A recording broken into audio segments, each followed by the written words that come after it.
Hey guys, how's it going? Good morning. Happy Tuesday. Yeah, it's Tuesday already. Let me set up this room real quick and then we can get started.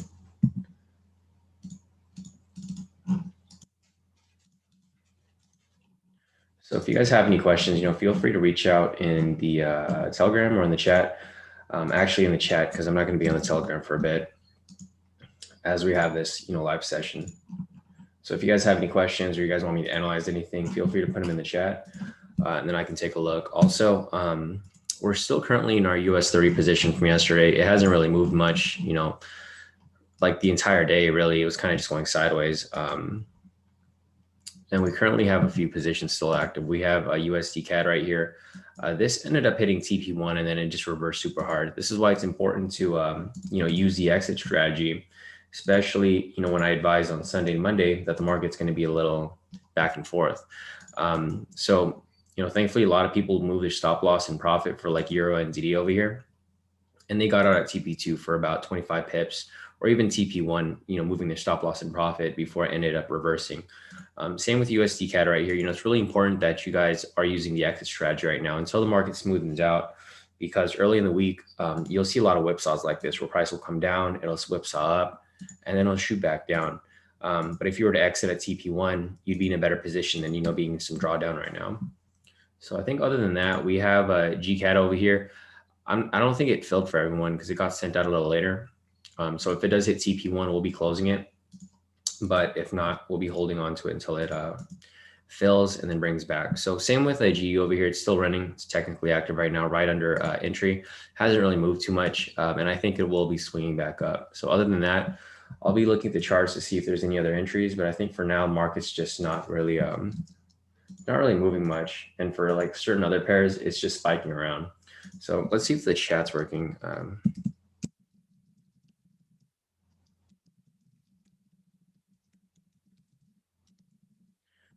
Let me just send out this link as well to the groups, and then we can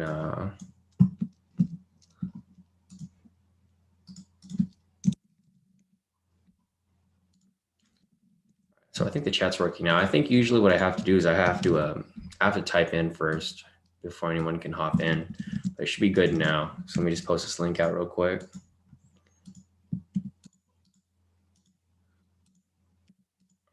I think we're good with that. Let me just post this up on the Facebook real quick, and then we can get started. Hey Trell, hey Alkin, hey Gamo, hey Salim, hey Andrew. Morning, everybody. Let me just send this link out real quick, and then we can get started with the session. Let me see the question right here. Salim said, good morning, Shawn. I'm not going to lie, I'm going to need some help with the sniping strategy. I don't really understand the pivots part. Yeah, we'll go over it today, Salim. So during this live session, I'll break it down for you just to show you how it works. It's really not that complicated. You just need a wick rejection off the pivot and a wick rejection off the structure. But I'll show you on screen a little later, or I'll show you that first once we get started, because I'm going to be looking for some scalp entries anyways. So let me just get this on the Facebook real quick, and then a couple other places I got to send this out to, and then we should be good to go. So let me post this link up right here, and finish this up over here. We should be good.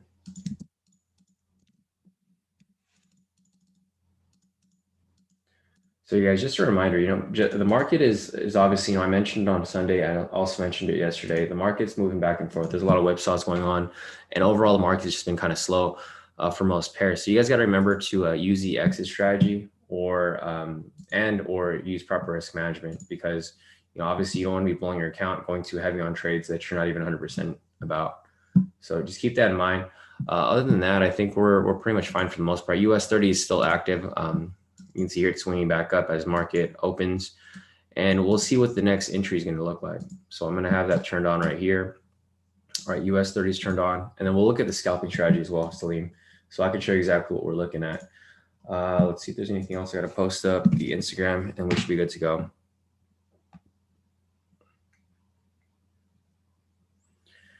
All right.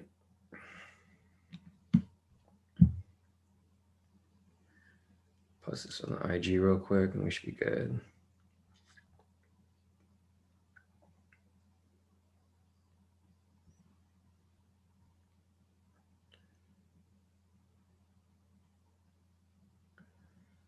Swipe up button.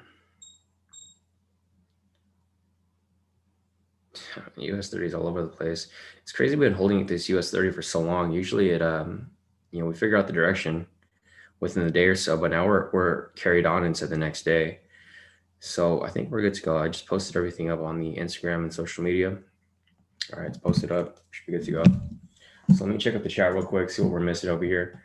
And then we'll see how this plays out. All right, so we have this nice rejection off the structure. Hopefully it bounces right back up, pushes back into profit. I wish I closed up here, but I thought I was going to keep shooting up. So we'll see how this plays out.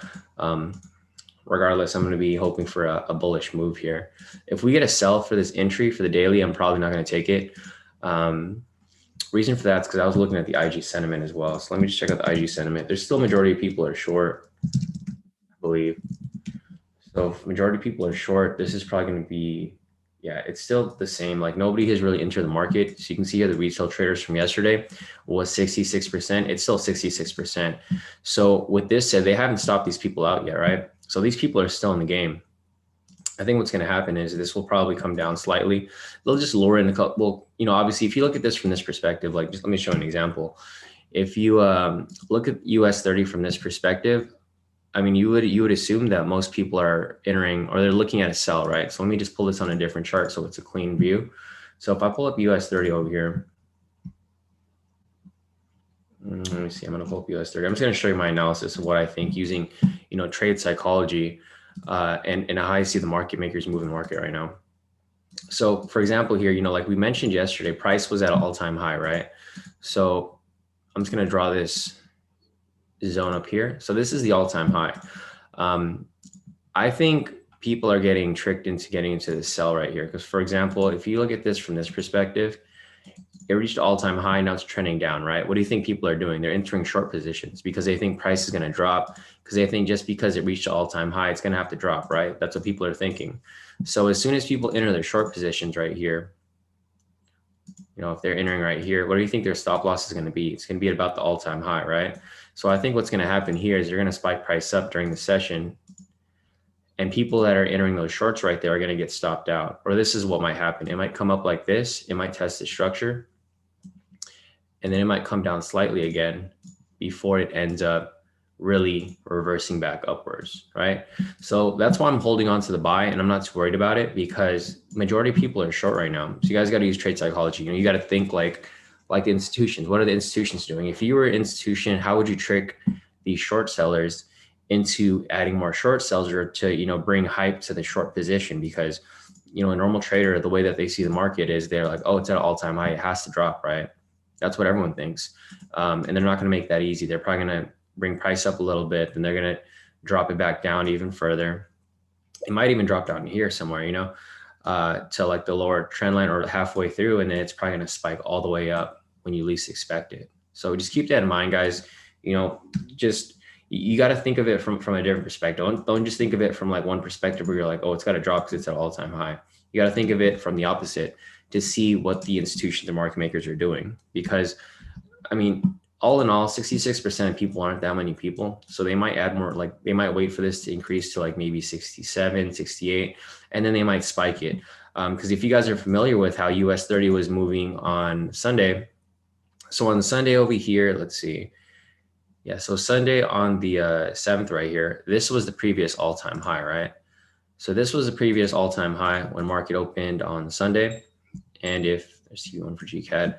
So looking at the market on Sunday for US 30, if you like rewind to, something like this area over here, it's the same pattern. Like they tried to increase short sellers because it was at all-time high right here. So if you remember from Sunday, sentiment was like 85% people short, right? So price came down slightly.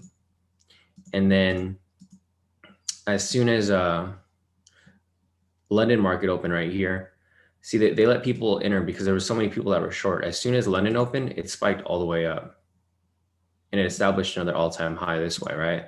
So it's kind of the same thing that I see happening here. Even with current price, I see it coming down slightly, and then I see it shooting all the way back up. So just keep that in mind. That's why I haven't closed my US 30 from yesterday. I still have it active right now because it's just bouncing around at this point. But I think overall it should be swinging up. So we'll see how this plays out. Otherwise, if we get a sell here, I'm probably not going to take it. I'll probably call it as a unofficial call, but I'm probably not going to take it because I think overall it's probably going to go up. So just keep that in mind. And that's that's my thought process behind why I'm holding the buy for US 30. So I think that's about it. Let me go check the chat out real quick and see what's going on in there. Let me see if there's any scalps as well. Yeah, so no scalp entries for US 30 yet. There were a couple last night. There was like one right here, I think, or no, not that one. There was this one right here. So someone messaged me about this earlier. This was a scalp entry right here. We had the rejection off the pivot, rejection off the structure. This happened about 4:30 a.m. my time. So if you did take this trade, this would have, well, it's still technically active right now, unless you moved it in profit, because 500 pips would be right there. So it might come down, hit your TP, and then swing back up from that point. But I mean, we'll have to wait and see how this ends up playing out. All right, so let's see what we're doing over here real quick. Hey, morning, Andrea. Morning, Karen. Morning, John. Morning, Cameron. Morning, Razul. Terrell said, question, would you have scalped for the sell on US 30 while the daily buy from yesterday? Looks like there may have been some opportunities. Yeah, I would have, Terrell. I would have. I didn't, but I probably should have. I mean, there was a couple scalps here that were available like all throughout the day that I kind of missed out on. Like there was where's the scalps at? So there's one like right here. There was one, let's see. I mean, there's one from both directions. So there's one right here, actually, the sell scalp. I think this is the one that you were mentioning, right? This is probably one sell scalp right there. If you were to take this position right here, this would have hit full TP eventually over here. So yeah, I would be scalping in between. I just didn't take this one right here. This was around Asia session. I had a bunch of mentoring sessions yesterday, guys, so I didn't really have time to trade on my own. But if you did take this scalp right here, this would have hit full TP, obviously. And then I think the other ones probably would have hit too. Let's see. So this one would have been skipped because it was a rejection off both sides. If you guys sat in on the session yesterday, we covered this right here. I mentioned, when I wouldn't be taking these type of trades. But other than that, let me see if there's any other ones that we could have taken here. I think other than that, that's the only one that was really really available for the most part. And there's a couple right here actually. Oh no, these don't reject off the structure though. So that would be one that would have been missed. So it looks like these are the only two ones that were really available. Trail. So there's one right here. This one would hit full TP eventually. Obviously the market's moving really slow. So this would have taken about 9 hours for it to hit, which is unusual because usually it hits pretty quick. And same with this one right here. This one's still technically active. It missed the full TP by, let's see, by like less than a pip, literally, or less than 0.3 pips. So it's still technically running right now. If you took that scalp, it's probably going to hit TP and it's probably going to swing back up. And it's fine because our stop loss is way down here. We have a lot of space. So even if this hits TP for whoever scalped it, that's completely fine because we're still going to be in the game at that point. Other than that, let's keep following and see if there's anything else here. So Salim, I'll just show you exactly what we mean by this. So the way that this scalping strategy works is I'll replay it back here. And I'll just show you real quick before we move forward. So this is the K2 snipe strategy. US 30, 10-minute. It works for all time frames in any asset, but this is for this specific one. So for this, you're going to confirm wick rejection off K2 pivot, any pivot. Second, you're going to confirm wick rejection off K2 SR level, K2 SR zone. And then lastly, you're just going to confirm wick rejection, pivot, rejected off, does not touch candle body. And then after that, you're just going to enter on the open of the following candle, buy fixed TP stop loss for 500 pips. So it's pretty simple, Salim. So basically, for this strategy, all you need to do is confirm a wick rejection off a K2 pivot. It could be any pivot. So like, for example, right here, you can see that this green candle right here, it wicks off the yellow pivot and the green pivot. So it wicks off two pivots right there. The second confirmation is confirm a wick rejection off the K2SR zone. This would be the zone right here that it's rejecting off. And lastly, you just got to confirm that the wick rejected off does not touch the candle body. So for example, right here, you can see that this green candle and this yellow candle that both reject off don't touch the body, right? This is when it touches the body. See this red candle right here? You can see this yellow pivot is actually going through the body. So if I zoom in closer, you can see that this yellow pivot is going through the body. For example, here, this candle over here, the green pivot is going through the body. So for this candle over here, we have the wick rejection off the pivot. We have the wick rejection off the K2SR zone. We confirm that the pivot doesn't cut through the body of the candle. And then lastly, you'll just enter on the open of the falling candle. So right here, you enter a short position as this candle closes, and then you set your TP stop loss to 500 pips, which would be 50 points. So for example, right there, once you got that set up, you just let it run. And then you can see here that kind of goes back and forth for a bit, but then eventually it does come down and hit TP right there. So normally this doesn't happen. Usually it hits pretty quickly, but I mean, the market conditions this week are just really slow. You know, obviously it's not moving as fast as it normally does. And that's pretty much it, Salim. It's pretty simple. You know, just confirm the wick rejection off the pivot, wick rejection off the K2SR zone, confirm that the pivot doesn't touch the body, the one that it rejects off right there. And that's pretty much it. You enter the trade and you're good to go. So that's one of the entries right there. There's also another one right here as well. So for example, over here, we have another one off this red candle. No, not the red candle, the green candle right here, where we have the, let me just rewind it again. The same exact thing. So you confirm the wick rejection off the pivot. It's rejecting off that orange pivot right there. You confirm the wick rejection off the K2SR zone, which would be this zone right here. So you have those two confirmations there. And then lastly, you just want to make sure that this pivot doesn't touch the body, which it doesn't. So after that, you enter this position again for a short. It's the same process, 500 pips. And then you let it run. And there you go, full TP. So if you scalped either of these trades right here, these both would have hit full TP. And you could have done it within the full position. So even though we were in a buy position, you can still scalp in the other direction. I mean, it works both ways. Like if you guys followed my live session yesterday, we actually took this buy right here.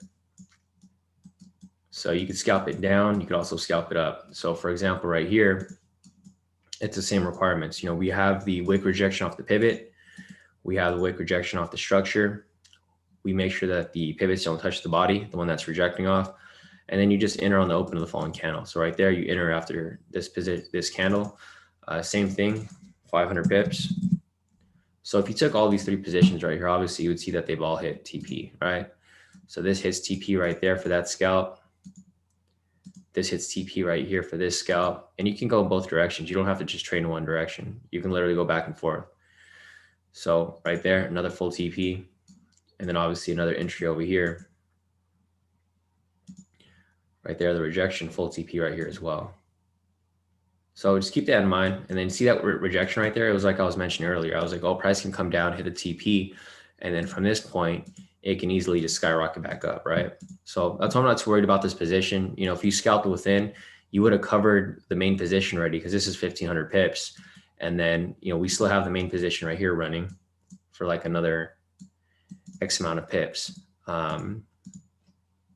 Yeah, I'm not going to call this trade right here because I think it's going to come back up, guys. We do have the official entry right here, which would be this sell, but I think it's going to swing back up. So I'm not going to call it because I think it's going to keep going up. Let's check out the IG sentiment to see how it's moving.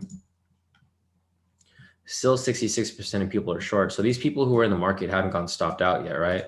So obviously they're going to have to stop some of these people out. I think what might happen here is they might spike it up a little bit from this point, they'll probably spike it up, stop people out, and then bring it back down. So if it gets to that point, we're probably going to manually exit once we get back into profit, because obviously the market's going to be manipulated today.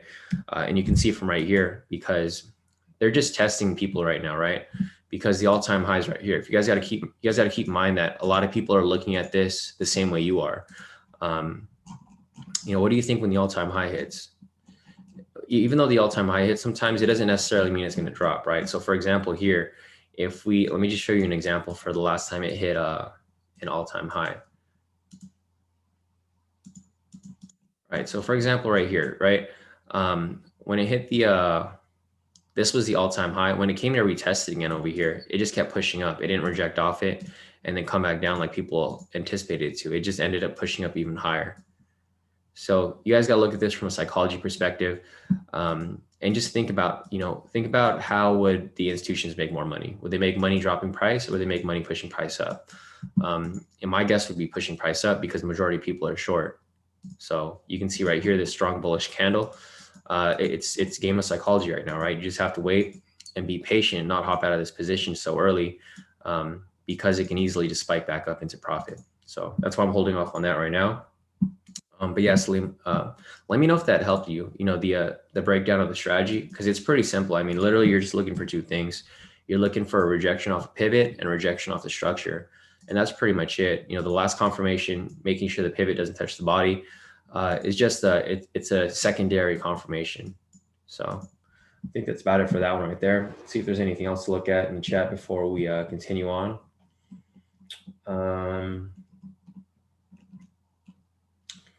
See, morning, Peter.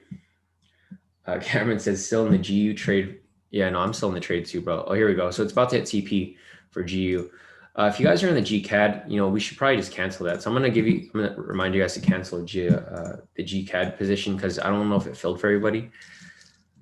Let me just give an update real quick.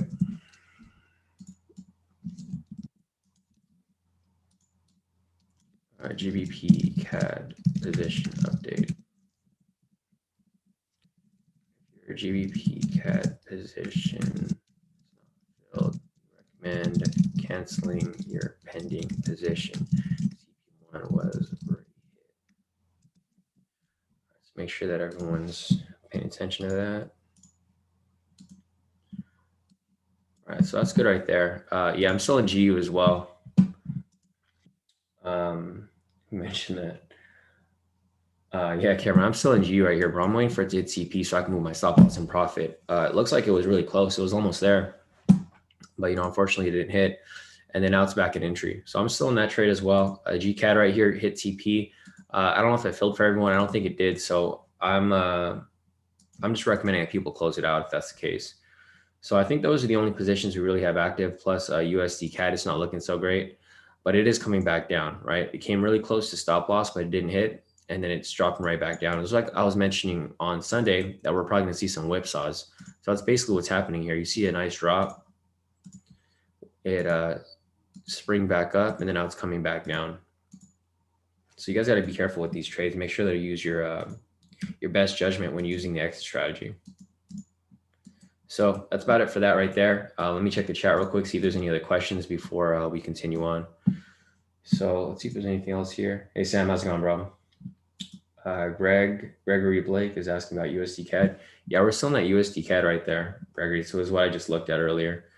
Like I mentioned, price is just whipsawing back and forth. I'm still in this position as well.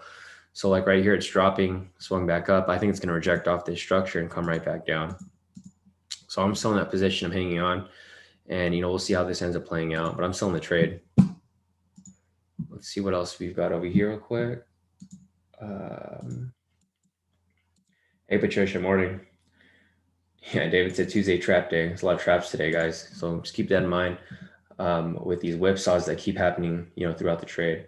Deswell said, "Are you still in the US 30 trade from yesterday, Shawn?" Yeah, I'm still in it, Deswell. Unfortunately, I was trying to get out of it already, but I mean, this hasn't really moved much, right? It's only ranged. Let's see. It's only ranged about 1,500 pips like the entire day, like for 24 hours. Normally you see like huge movements here, right? You'll see it move like maybe 2,000, 3,000 pips, like right here. 2,000, 3,000 pips, you know, within a certain time period. US 30 is just moving like very, very slow this week for the most part. Let me pull up CNBC to see if there's anything that's pushing it. And you guys got to keep in mind that this drop yesterday was, you know, after the COVID news was going on. If you guys followed the live session yesterday, we followed it and we saw that there was a lot of COVID news going on. So let me see if there's anything else. Stocks lift from record highs. Yeah, I don't really see anything, directly affecting the market. Aside from the COVID news, there's a lot of COVID news obviously happening. But other than that, there's just like small little updates with regard to the market. It's just saying that, you know, the rally's taking a breather, but I think it's going to swing back up. Usually when the market opens and these are red, they usually end up swinging the opposite as we get closer to, you know, mid-session. So I'm going to keep holding on to it and I'm not really going to touch it. I'm just going to hold on to it and see how it plays out. So let me see the charts again, see what else we have here in the chat. Sam said hi from cold London. Yeah, I bet it's cold out there, man. It's cold over here on the East Coast. I mean, on the West Coast, it's got to be freezing over there in London. Hey, morning, John. Haven't seen you in a while, bro. Hey, Mary, morning. Charles said, for this scalp strategy, does it matter if the candle is bullish or bearish, or is it more about the wick rejection? It's all about the wick rejection, Charles. It doesn't really matter if it's bullish or bearish. Because like, for example, here, let me see the example I was showing you earlier. So for this right here, you can see that we entered this trade. It was bullish, so it was fine. We entered the sell and the candle was bullish as well. And this one. So these are both sell entries that we took or that were available, but they were still a bullish candle. So the more important thing was the wick rejection, not the candle type. Let me go down the chart real quick. Greg's asking NASDAQ. Greg, are you being serious? Is NASDAQ 199 something? I thought it was, I think it was just a typo. So I think he meant NASDAQ, the 100. So let me pull up NASDAQ for you. I'll analyze that for you real quick and we'll see what we see for that chart. So if you guys followed the, oh yeah, so it looks like it played out like exactly like we mentioned. So I marked this up yesterday. You guys can see right here. I marked this up yesterday. I mentioned if price was to break and close past the structure, it would continue pushing up. And that's exactly what it did, right? It ended up pushing from here, not very high, but it did push up from here about 600 pips. So looking at the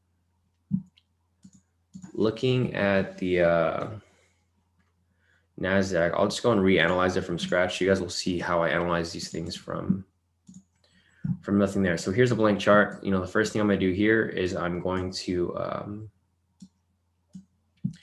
turn on the K²SR indicator so I can draw my zones. So from this point, I'm going to draw my zones.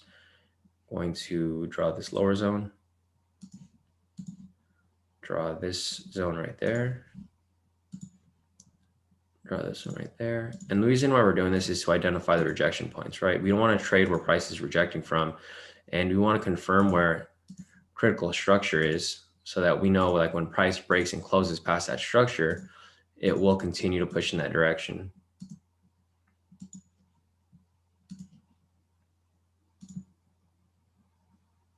All right, got that drawn there. Move this up slightly. This could actually connect up here.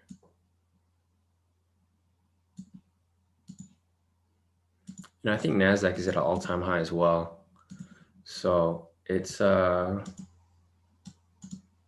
don't think there's going to be any higher structure as to like where price currently is now, because it's literally at an all-time high. So let me just connect these two right here, and then we should be good. So I'm going to hide this right here.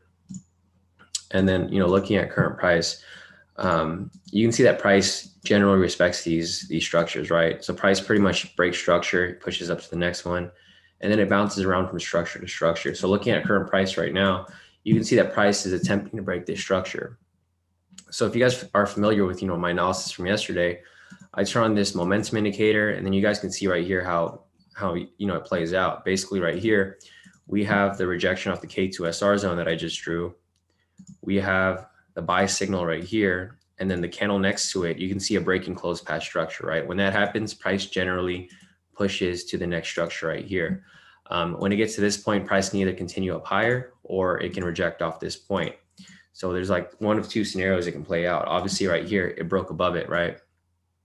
And then you can see when price broke structure again right here, what happened after that? It pushed up to the next structure right here.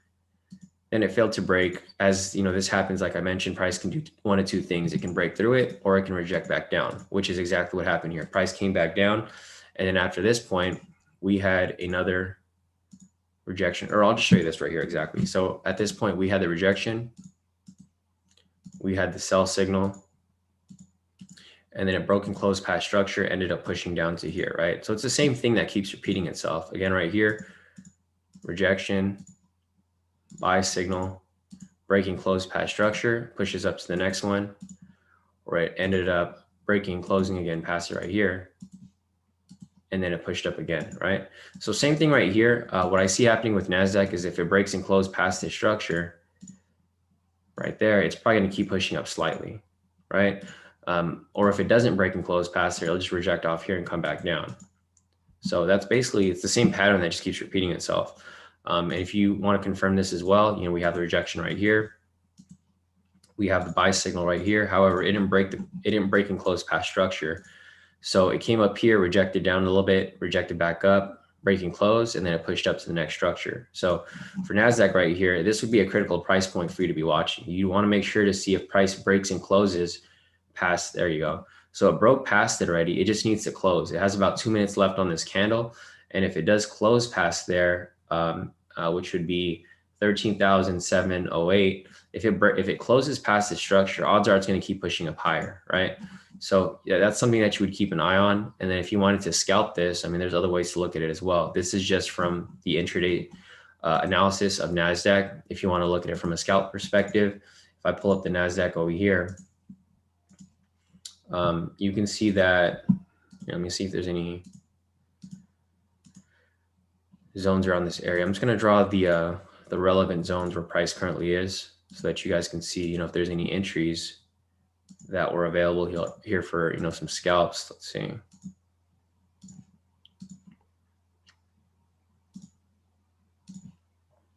So looking at the NASDAQ right here. One second, guys. Let me check US 30 to see if there's any scalps there as well. Nothing yet. Okay. So I'll keep watching US 30 to see, because I'm trying to take some scalps too. But I'll analyze the NASDAQ real quick. So let's see if there's a scalp here that was available. So this one right here was actually available. If you caught this candle right here, you could have scalped this right here, right? So if you guys look at this, it's the same exact requirements that I just showed you guys earlier. So if you took this right here, see the rejection off the pivot, rejection off the structure. If you guys saw that, you could have taken a scalp right here. And I think the sweet spot for NASDAQ is about, I think it was like 150, right? Is that what we agreed on, guys? So if you enter this trade right here, and then you try to catch it as it closed, the next candle would have hit straight to full TP. So whoever was following this, I mean, obviously you guys can see here that you guys could have taken this scalp, and it would have hit pretty nicely.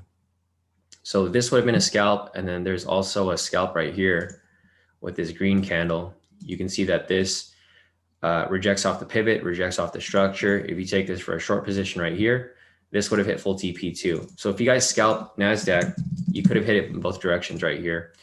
You would have hit this one right here, and then you would have hit this one right here as well. So going back to the NASDAQ analysis over here, it's about to close in 40 seconds. So if this happens, this is probably going to keep pushing up higher. So just keep that in mind. And you know, obviously this is probably going to play out. So we'll wait and see how this plays out, like, you know, within the next 20 seconds or so. But if you guys scalp NASDAQ right here, I mean, there's a bunch of scalping opportunities here that you could have taken, and they would have hit some nice TPs. So yeah, just keep that in mind. I'm not sure if anyone took these trades, but if you guys did, looks like it would have played out pretty nicely. Wow, look at that bullish move right there. That's pretty heavy. It's a heavy, heavy bullish move. And you know, if this doesn't scream manipulation to you, I don't know like what will, guys, right? Because if you guys can see right here, we had a bunch of manipulation yesterday morning. This is because of the COVID news. It spiked down like 1,000 pips. And then from that point, it spiked all the way right back up. You know, that's not normal movement for NASDAQ. Generally, it'll move like this. It'll move pretty smooth, just a range sideways. But but it's not going to move 1,000 pips, right? Like for this entire day, 17 hours, it only moved 300 pips. But yesterday morning when they had the COVID briefing, it dropped like 1,000 pips within like 2 hours. So just keep that in mind. NASDAQ did break the structure right there. So we're probably going to see this be bullish. So we'll keep watching this. And then at the end of the session, we'll see how it ends up playing out. But I think it's going to stay above the structure for the time being and probably keep pushing higher and higher as we speak. Looking at US 30 over here, it's doing what I mentioned earlier too. I mentioned that it was going to push up, right? So it's going to push up from this point. It's already pushed up. Let's see how many pips. It's already pushed up almost 1,000 pips from market open. So we'll see how this plays out. Otherwise, let me check out if there's any other scalps. Look at NASDAQ right there. It's still pushing up higher. It's doing just what I analyzed right now, right? So if you guys want to take NASDAQ for a buy, I think it has a bullish bias right now. If you guys want to take it, I don't trade NASDAQ, so I'm not going to take it. I'm just waiting for these US 30 entries. So if you guys want to take it, it's available. Other than that, it's really up to you guys if you guys want to take those trades. But these scalps right here would have hit full TP if you guys did take them. So let me see if there's anything else here real quick before we continue. Vishnu said, hey, morning, Vishnu. Billionaire Mindset said, you don't have to go with the trend when scalping. No, Billionaire Mindset. We don't use the trend when scalping because we're just going for these smaller moves, right? The trend doesn't really matter, the overall trend especially, because we're just going for these quick little movements in price. We're looking for the rejections and catching momentum in that direction to catch a quick profit before, it ends up reversing. So the trend doesn't really matter. But I mean, for the most part, usually your trades are going to be in the direction of the trend anyways. Like for example, here, price kind of swung up above the trend and then it rejected off the pivot and then it shot right back up. So just keep that in mind if you're looking at that. Otherwise, we'll be looking for some entries here for possibly US 30, since this is what I primarily trade. And you guys don't have to trade everything, right? Like some people want to trade every asset, like they want to trade every indice. In reality, you just need to focus on one. If you can master one indice, I mean, you're pretty much set. You guys have seen like my consistent results from US 30, scalping and intraday trading. I'm pretty accurate with US 30 because I know how it moves. And that, that's what I recommend, just find one that you really like to trade and then just master it instead of going from indice to indice, because, obviously that's when greed comes into play. You just get greedy and then you end up blowing your account because you take so many trades when you could have just been focusing on one and being really good at that specific one. So just keep that in mind. Let me see if there's anything else here real quick before we continue on. Yeah, Billionaire Mindset, exactly. So yesterday, Mindsets mentioned, I remember you said they weren't going to make it easy for TP to hit US 30 daily. Exactly. And that's exactly what happened, right? So if you guys sit in on these live sessions and you guys catch, what I discuss when I analyze these pairs, my analysis is pretty spot on with regard to like the whole trade psychology aspect of things when you're looking at it from a institutional perspective and from a market maker perspective, right? The IG sentiment, it updates real time. So I think someone asked about the IG sentiment. Let's see. Here, let me see what else sorry, I saw someone else ask this earlier. So I'm looking through the chat. I don't really see where the question was, but someone asked, how often do they update the, Jonathan. So Jonathan asked, how often do they update IG sentiment? It's been 66 for a few days. Actually, it was 85% on Sunday, Jonathan. So this gets updated real time. So as people enter and exit the market, it gets updated real time. So if you check this on Sunday, this was actually 85%. I think that's what Kel mentioned, right? It was 85% people short, and that's why it spiked up to stop everyone out. So this updates real time as people exit and enter the market. It's just price hasn't moved in like one day from yesterday. It's just been going sideways. So that's why it hasn't really it doesn't seem like it's updated because people aren't really messing with US 30. Like people aren't entering shorts or buys. They're kind of just sitting on the position and it's just going sideways. So this generally, it updates like real time. Let me see if there's, I thought they'd have some information here, but it does, from my perspective, I've been looking at it and it changes like all the time. It's just for the past day or so, it's been at 66%. So let me see if there's anything else over here real quick before I continue on. Hey, morning, Varun. Let's see. Dijon said SPX2, Shawn. So let me check out SPX real quick for you guys that trade S&P. I personally don't trade S&P, just like I mentioned for NASDAQ, so I don't normally trade it, but I can analyze it for you. It's the same analysis. I mean, you pretty much do the same thing over and over again. So if I zoom out from this point, there's a naked chart. I turn on the K²SR indicator, and then I'm gonna go ahead and draw these zones for you guys. So we got this lower zone down here. So down here, and these lower zones are kind of relevant because price is so high up that, price is obviously it's not going to drop this low from now until the end of the session, but it's fine. We're going to draw these big zones anyways, just to have a good understanding as to, where price currently is and where it's probably going to go. So after we've drawn these zones, we need to get something that's closer, right? So I'm not going to go on the 30-minute, and there we go. We have this upper zone right here and this lower zone right here. So once we have those marked up, I'm going to go back on the hourly. I'm going to go ahead and turn off the K2SRs, and it looks like S&P is just it's just going sideways for the most part. There's not really much going on with S&P right now. Let me turn on the momentum indicator. So it's the same thing that that I've been mentioning, right? Even with the NASDAQs, like for example, here we have the rejection from here. We have the buy signal right here. We have price breaking close past structure right here. And then once that happens, it pushes up to the next structure, right? Same situation, pushes up to the next structure, breaks structure again right here, pushes up to the next one. And it's just an ongoing process. It's the same thing repeating itself over and over again. Rejection, buy signal, breaking structure, and it just pushes up to the next structure, right? It just keeps pushing and pushing and pushing from there. So right here again, same situation. We have the rejection, we have the buy signal right here. So what we're looking for here, in order to take, a buy or a sell position, we want this to break and close past the structure. Once it breaks and closes past the structure, odds are it's going to do the same thing, keep pushing up, right? However, if it breaks below, like say, for example, if it doesn't end up going above and comes back down, we do have the sell signal here. So it does go both directions. We have the rejection right here. We have the sell signal right here. Now we just need price to break and close in the opposite direction. So at this point right here, price can either break above or break below. If it breaks below, then we can take some sells. However, if we get another buy signal and it breaks above here, then it's probably going to continue pushing up higher, right?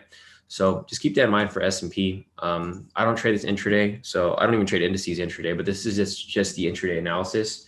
But looking for a scalp here, so I'll pull up S&P. It looks like it's actually setting up for a buy scalp. So these two scalps right here were full TPs. You can see the rejection off the pivot, full TP, rejection off the pivot, and then it shoots up from this point as well. So let me look at the current price right now, because I think this might be setting up for a scalp actually. So mark that zone right there. Mark that one. Mark that one. That right there. And that one right there. All right, so just looking at current price right now. Yeah, if this candle right here closes, you can see that we have the rejection off the pivot and rejection off the structure. So if this ends up closing, then this is going to be a buy scalp right here for S&P. So I'm not sure if anyone's looking at this right now. Currently, the candle is about to close in about 14 seconds. So if you guys want to take this trade, I'm not taking it on my account, but if you guys want to take it, it's about to close out right here. I'm not sure what the sweet spot is for the move because I don't trade S&P. I'm assuming it'd be 50 pips as well, or 500 pips. So if you guys want to take it, it's about to close. And yeah, there we go. So I think technically it's running right now. I'm not sure what the sweet spot is, but there it is in profit. If you guys did take that trade, it's currently in profit, guys. So we'll follow it. I didn't take it on my own account, but there we go. It's about to hit full TP right there. I'm just going to set an alert for this right here.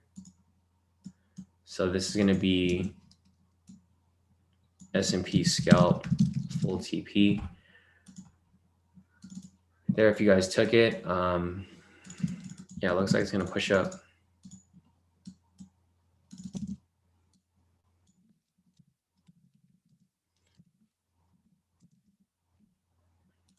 So there goes that intro. There, you guys saw me call that live for you guys right there. If you guys wanted to take that scalp, look at the chat and see if I missed anything. If you guys want me to analyze anything for any scalps, anything in general, I can take a look for you guys. All right. So Alkin said, was there a valid sell scalp on US 30 last bearish candle? I don't think so, Alkin. Let me check real quick.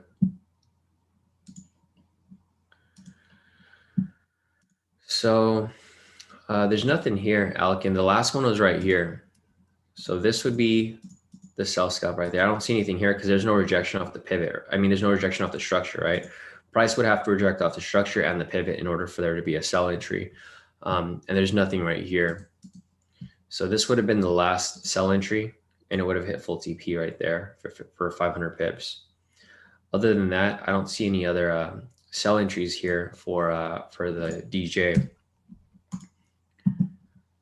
So it looks good so far for this one. Let me see if there's anything else that I'm missing here real quick. Here, let me see if there's a new structure here.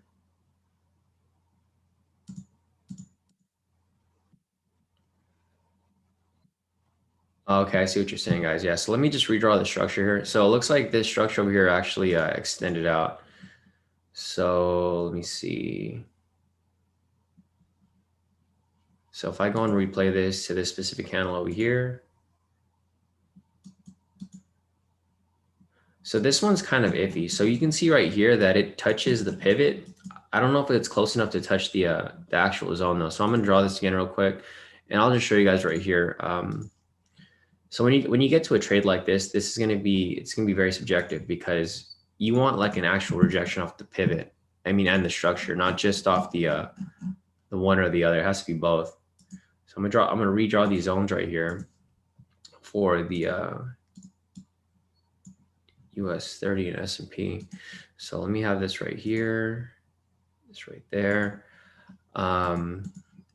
I don't know if I would have taken that trade because that trade, it was like, it bounced off the zone, but not exactly off the, I mean, it bounced off the pivot, but not exactly off the zone. So you can see right here, I mean, you have to be really, really close. Like this is as far as I can zoom in, but you can see that the end of the wick, let me just turn off the pivot. So Alkin, can you see this right here? I know it's really, really hard to see, but if you look at this wick right here, it doesn't touch the body of the structure. So it's like right below it. So with that said, I wouldn't have taken that trade because see, it touches the pivot, and the pivot is actually below the structure, but it doesn't touch the structure. It needs to actually reject off the structure like this right here. See, this is an actual nice rejection off the structure right here, because the wick goes into the structure and it rejects off it. You can see right here for this one, it's right below it. So I personally wouldn't have taken that one, because you can see right here as well that the pivot is below the structure, so it doesn't necessarily reject off it. So, I mean, it would be, obviously, you wouldn't have time to really analyze it like that deep. But I mean, for me here, if we actually analyze it, it doesn't look like it touches the actual structure right there. So, just keep that in mind. So I wouldn't have taken that trade right there. This right here is a clean rejection, so I would have taken this one. Obviously, this one I would have taken full TP. And then again, like right over here. So even with this one right here, this is a clean rejection off the structure and the pivot, right? You just want to make sure that you're really on point with that analysis, because if you just ended up like, if you enter this one right here, this probably wouldn't have ended so well. So let's see. Yeah, you have gone stopped out if you took that trade, or not yet, almost. But I think you like, if you did take that trade, you probably would have gone stopped out because it's going to keep pushing up as it has that bullish move upwards. So hopefully that made sense. Alkin, you just got to be really, really on point, especially with these scalps, because like that split little point right there. Super Sam, we already looked at NASDAQ, but I'll take a look at it again for you. I'm assuming you just joined the room, right? So let me keep going down the chat real quick, and then I think that's about it. So, okay. So hopefully you guys close out your GCAD, because I did give the update in the group to close your GCAD if you didn't take it. Looks like it's swinging back up right now. So let me just go back to GCAD. I'm gonna turn off my alerts because I'm not following that trade anymore. So nice. It's a nice little rejection off that point, little whipsaw, which is normal. I mean, this is what I mentioned earlier this week, right? I mentioned that this was going to happen all throughout the week, and that's exactly what's happening right here. So I'm going to go back to the chat real quick. But yeah, Super Sam, no problem. I'll take a look at that shortly. I'm going to go ahead and see this over here real quick. John said, Shawn, we need Zoom call. By the time you mentioned S&P closing, it was too late with YouTube delay. Yeah, John, you should have the well, you have the indicators, right, John? So you should be able to follow along, even though you're getting them late. But yeah, I'm probably gonna move towards, or I'm gonna give you guys a Zoom link like a little later. The only problem with the Zoom link is that we're gonna be running on 2 different platforms, so it's gonna be a little difficult for you guys to like ask me questions, because I can't answer questions on both. I mean, technically I can, but it's gonna be hard for me to go back and forth and also trade at the same time. So we'll keep that option open to you guys. So we'll probably start that maybe tomorrow. Maybe tomorrow I'll give you guys a link for the Zoom, and then you guys can hop on there.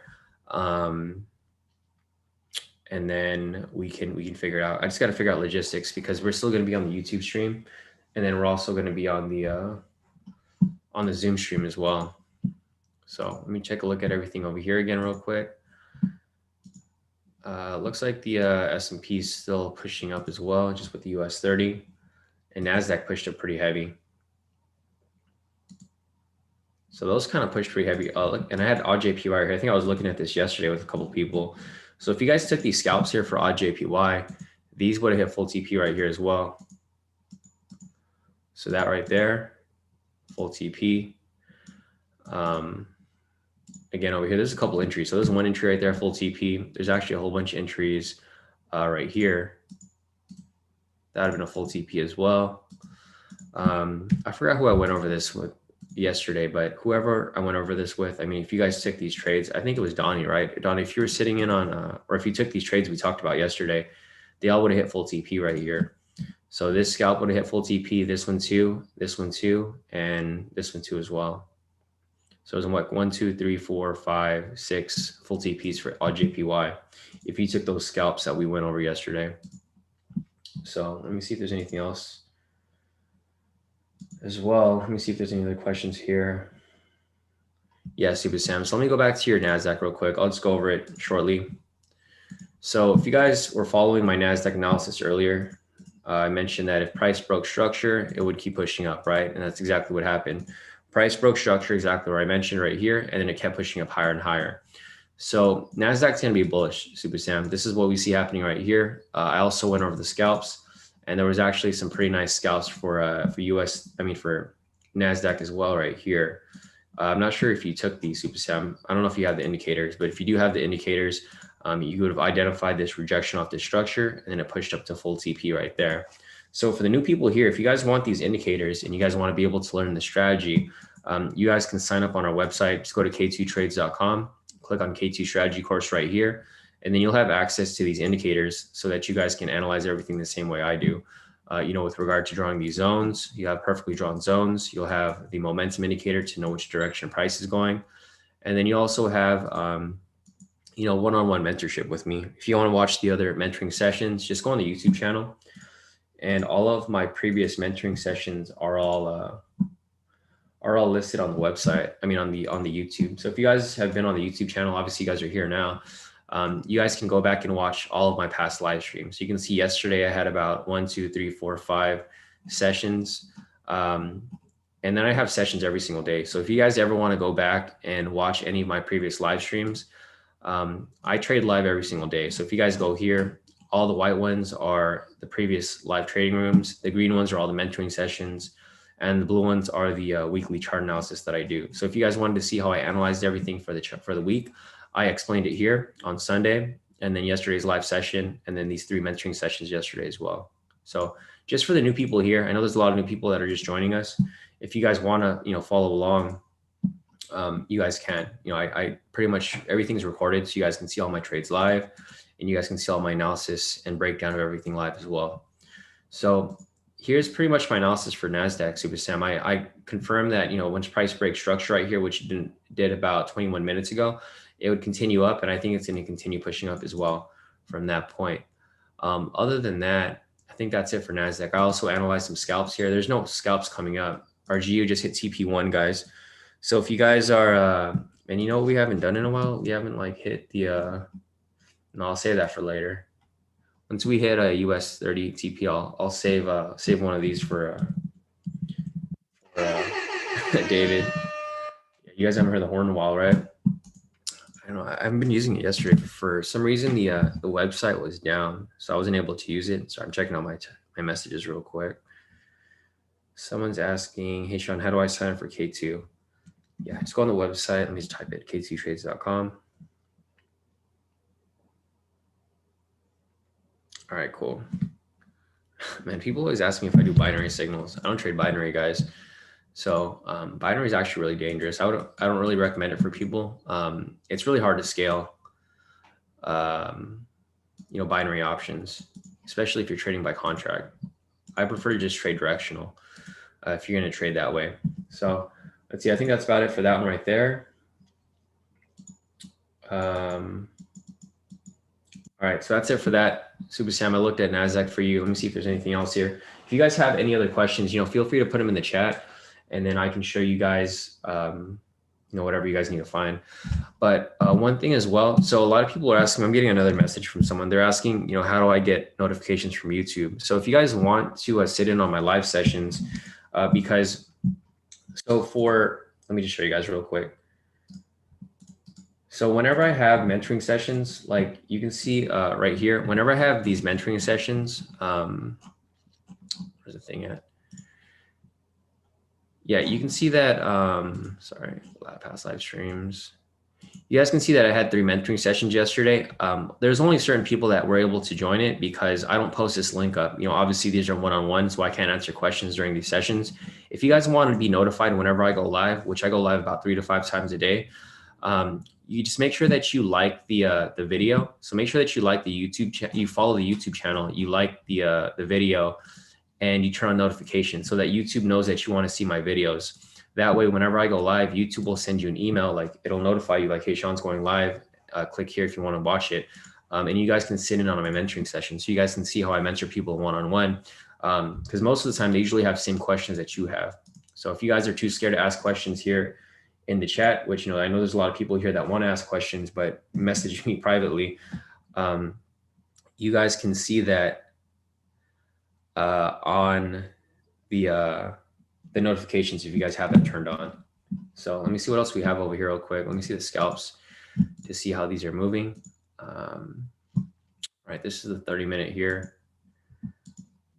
Go back on the 10-minute over here. All right, cool. So as price continues to move up higher right here, it's going to provide for some scalps for US 30. So that's what I'm hoping for. I'm waiting for price to swing up a little bit, swing down, and then another buy entry on that point for us to scalp this upwards. So this is pretty much all that I'm waiting for right here. Obviously I don't want to take any sells because we're in a buy. But other than that, let me check the chat and see if there's anything else that we're looking to cover. So let's see. Delraj said, hey, Shawn, out of curiosity, why did you change back to the old daily strategy for US 30 instead of considering the high lows of signals? Nothing specific, Delraj. It's just if you do that, you miss out on a lot of trades. So it just wouldn't make sense. We're already applying the normal strategy and it was working perfectly fine. So there's no reason to fix something that's not broken, right? Obviously. And we were trying to increase the win rate by implementing that new requirement. But the problem with that new requirement is that it increases, the need for more requirements. So the thing is, if you add that requirement, we're going to be skipping more trades and missing out on a lot of trades that we could have taken. So there's no specific reason why we stop. It's just the reason that it makes the trade become a little too careful. And if you're way too careful, you're not going to be able to take a lot of trades. So like, let me just show you for an example here. So like, for example, if we were doing the high-low technique, right, that I was just mentioning, like for example, right here, you can see that this buy signal is below this sell, right? So if you saw this, you wouldn't have taken this trade. You would have missed out on like 1,000 pips, 1,500 pips right there, right? It makes the trade a little more accurate, but the main problem with it is that you're going to miss out on a lot of trades. Like for example, here, this is something where it would have applied, or you would have skipped this trade too, right? Because it didn't close above or it didn't cross above the previous signal. If you missed this trade right here, this would have still hit full TP. But because, you know, if you're being too careful using that specific requirement, you would have missed this trade right here. And this would have hit full TP right here for 1,500 pips, right? So that's the main reason why I don't really implement it, because we just end up missing too many trades if we're too careful with our trades. You know, exactly, for like right here as well. You see how this green candle didn't cross above that. If you skip that right there, you would have missed it on this trade as well. So that's the main reason why we stopped using it. I mean, it does work. It does help. Like if you actually use that, it does cut out losses. Like you're able to avoid a lot more losses. Like for example, right here, this actually crosses above it, and this would have filled that requirement that you were just referring to. If you're looking at that requirement right here where it crossed above, this would have hit full TP, and you know, you probably would have avoided certain trades. But like I mentioned, you know, if you end up using that every time, you're going to miss out on a lot of trades, because that doesn't always happen where it crosses above the previous one. So just keep that in mind. And our range is pretty wide, so that's why we don't really, it's not really necessary for us to follow in that specific analysis. So that's pretty much it for that question. Let me see if there's anything else that we're looking at here. Sorry. I'm just looking at my text messages here. Okay, so some people are asking,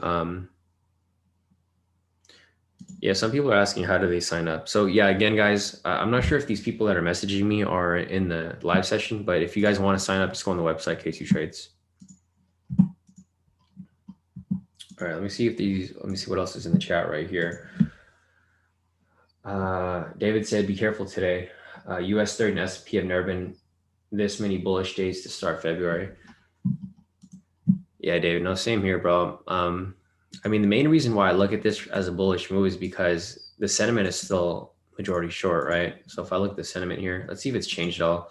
I don't think it's changed at all because it hasn't moved far enough, right? In order for this to change, like in order for people to get out of these short positions, they got to get stopped out.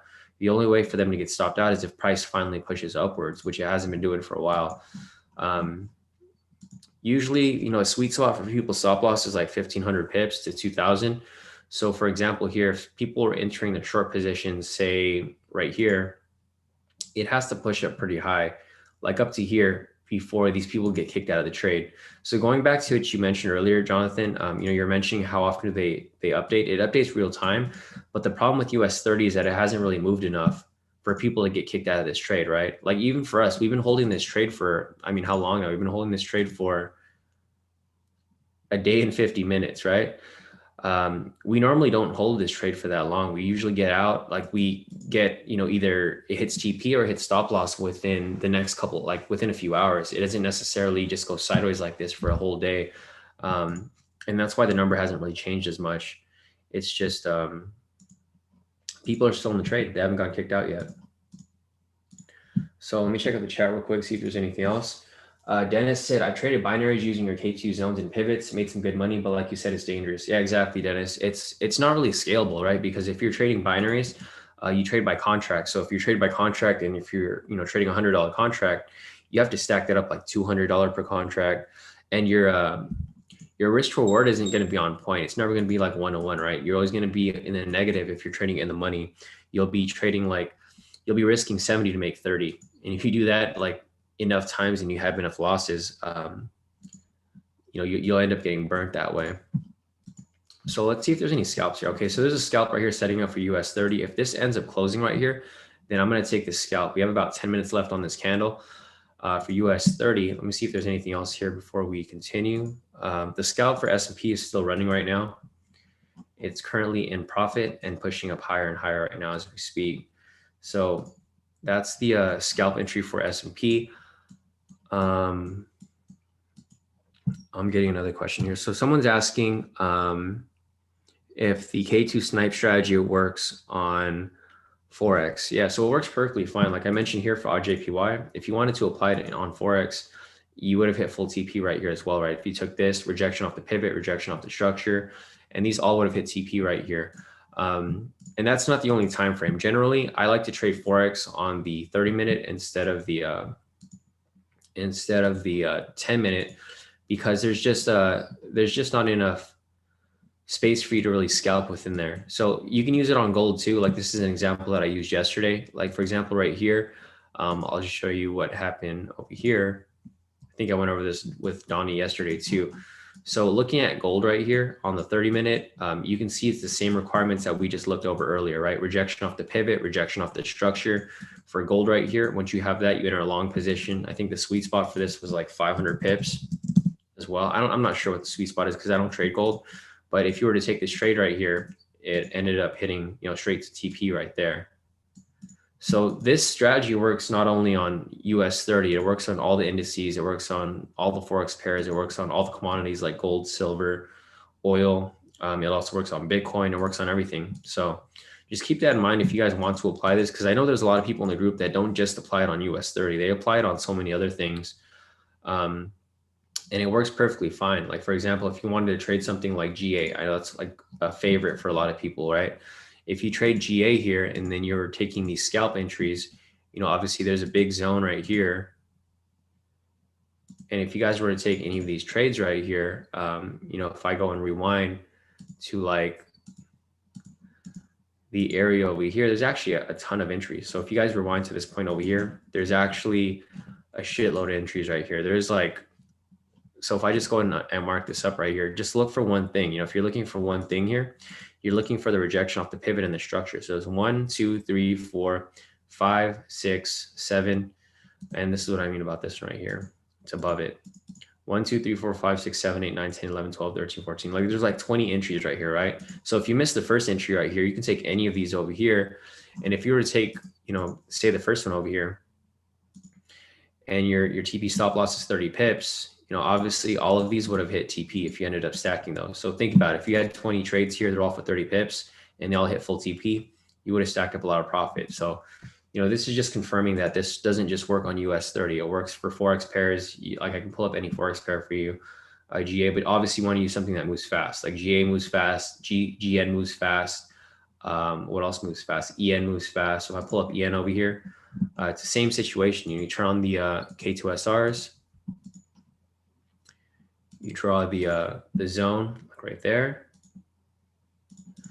If I go and I turn this off, and then we rewind to all these potential entries right here, because there's a whole bunch of entries right here. Like for example, right here, we have the rejection off the pivot, rejection off the structure.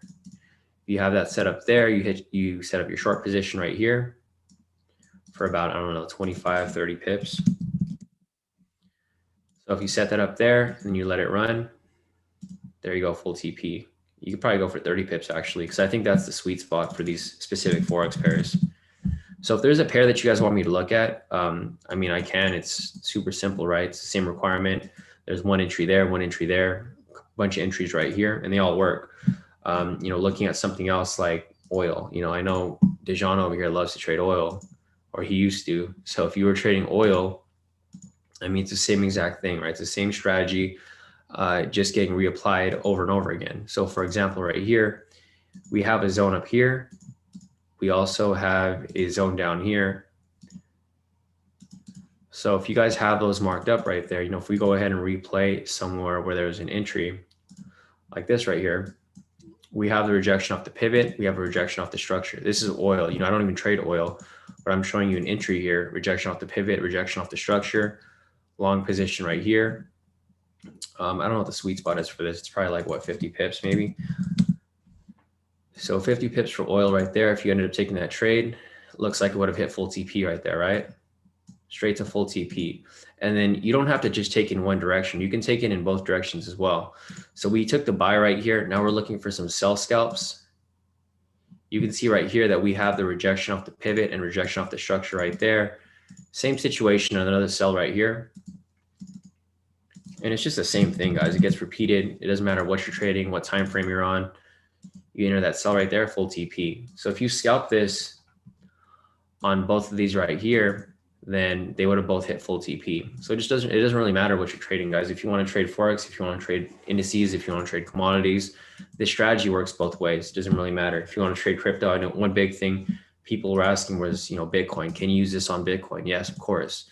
You turn on the K2SRs right here, and then so these two zones right here. I mean, the only problem with Bitcoin and cryptos is that there's not enough data to really pull, information. But like, for example, here, if you were to apply this and then just say that we replayed back to, I don't know, this point over here. So for example, right here, this could technically fit the requirement, maybe not, maybe so, but this green one right here would. So right here, we have a rejection off the pivot, rejection off the structure. If you were to take this trade off this point right here, I don't know what Bitcoin, I don't know what the sweet spot is for Bitcoin, but if you're trading something like, I guess we're just using the same requirements that we've been using for others, about 500 pips.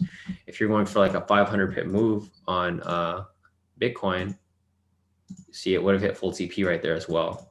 So it doesn't matter what you guys want to trade. If you have something that you like to trade, obviously it works. I showed you guys a bunch of examples right here. I went from Forex to indices, to cryptos, to commodities. It works on everything.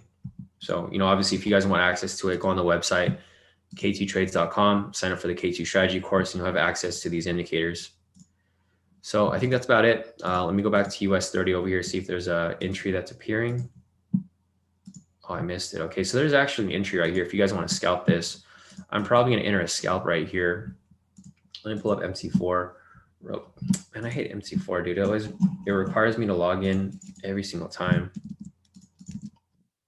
All right, so I have that set up right there. I have set up right here as well. I'm gonna miss this freaking trade because MC4 is being freaking whack. Get back on here.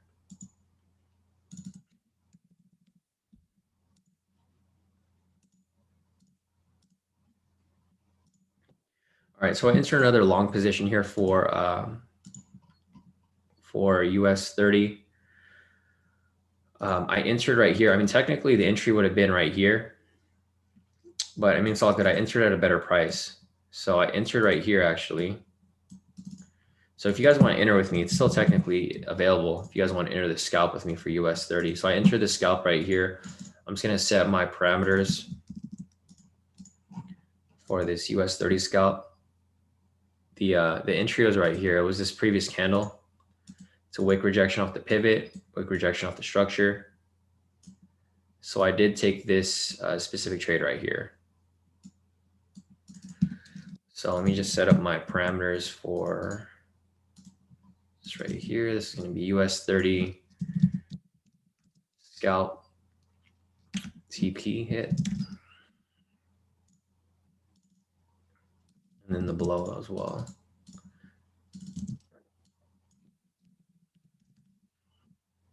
All right, so I got my alert set up for that trade, which I technically just took right now. So let me just set this up here. I'm going to get my FTM parameters as well.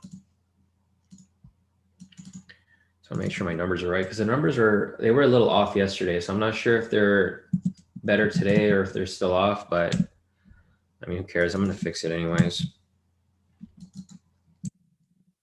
Let's see. So trading views at 31,316. Yeah, it's only off by 10 pips, guys. It's not a huge difference. So don't it's not going to make or break your trade. Just add or subtract 10 pips. It's not going to be a huge deal for you guys, because I see a lot of people, they freak out, right? When they see that it's off by like 10 pips. 10 pips is not a big difference. It's barely anything. All right, guys. So I entered the short position here for the scalp for US 30. It's currently running right now. It's currently in profit. It's looking good. Yeah, other than that, let me check out the chat real quick. So that's the US 30 scalp that I'm currently in. The S&P scalp that I called earlier is about to hit full TP. It's on its way halfway there already. Looks like it's going to hit TP soon. So if you guys want to take that S&P scalp, that looks good for the most part. And pretty much every other scalp that we looked at today looked pretty nice, like the NASDAQ right here, full TP, and then these odd JPY entries as well, if you guys were looking at those. So we're in this for US 30. Let me see if there's anything else in the chat before I move on forward. So Razul said, Shawn, how come you never trade exotics or commodities? David said, Razul, you can't trade every pair. He's good at US 30 and his 4-hour calls on Forex pairs. Why switch it up? Yeah, exactly. You know what David mentioned? You don't have to trade everything, Razul. Obviously, I'm very profitable trading what I'm good at. You know, there's no reason to go and be, it's like that saying, you know, you either what's that thing called? Either jack of all trades or you're like the master of none, right? So if you try to master everything, you're going to suck at everything. So if you just find what you're good at, just keep trading that, and then you can make a lot of money trading that way. That's why for me, I just trade US 30 and I trade Forex pairs on the 4-hour because I know that's what I'm good at. You know, there's a lot of people here who, not here in general, but a lot of people who trade and they try to trade everything. You know, they trade every Forex pair, they trade exotics, and they suck. They blow accounts every time because it just risks, you know, the risk is just too high on those. So, you know, that's my main explanation as to why I don't necessarily trade everything. I just trade Forex and then I trade US 30 because those are what I'm good at. And that's something that you should be focused on too. Just find something that you're good at, something you like to trade, and then understand how it moves completely so that you can keep, you know, profiting off that specifically.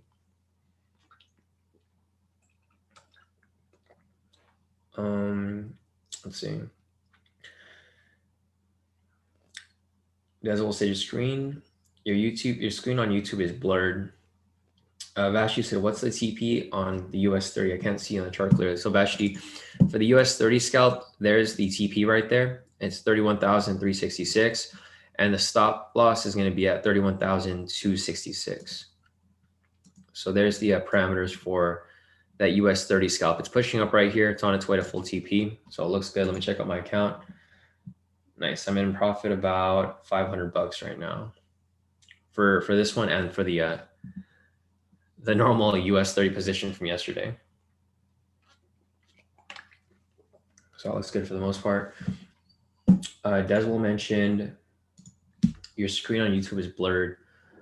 Oh, that's weird. Yeah, sorry, Deswell. I think it might be internet connection. I'm not sure.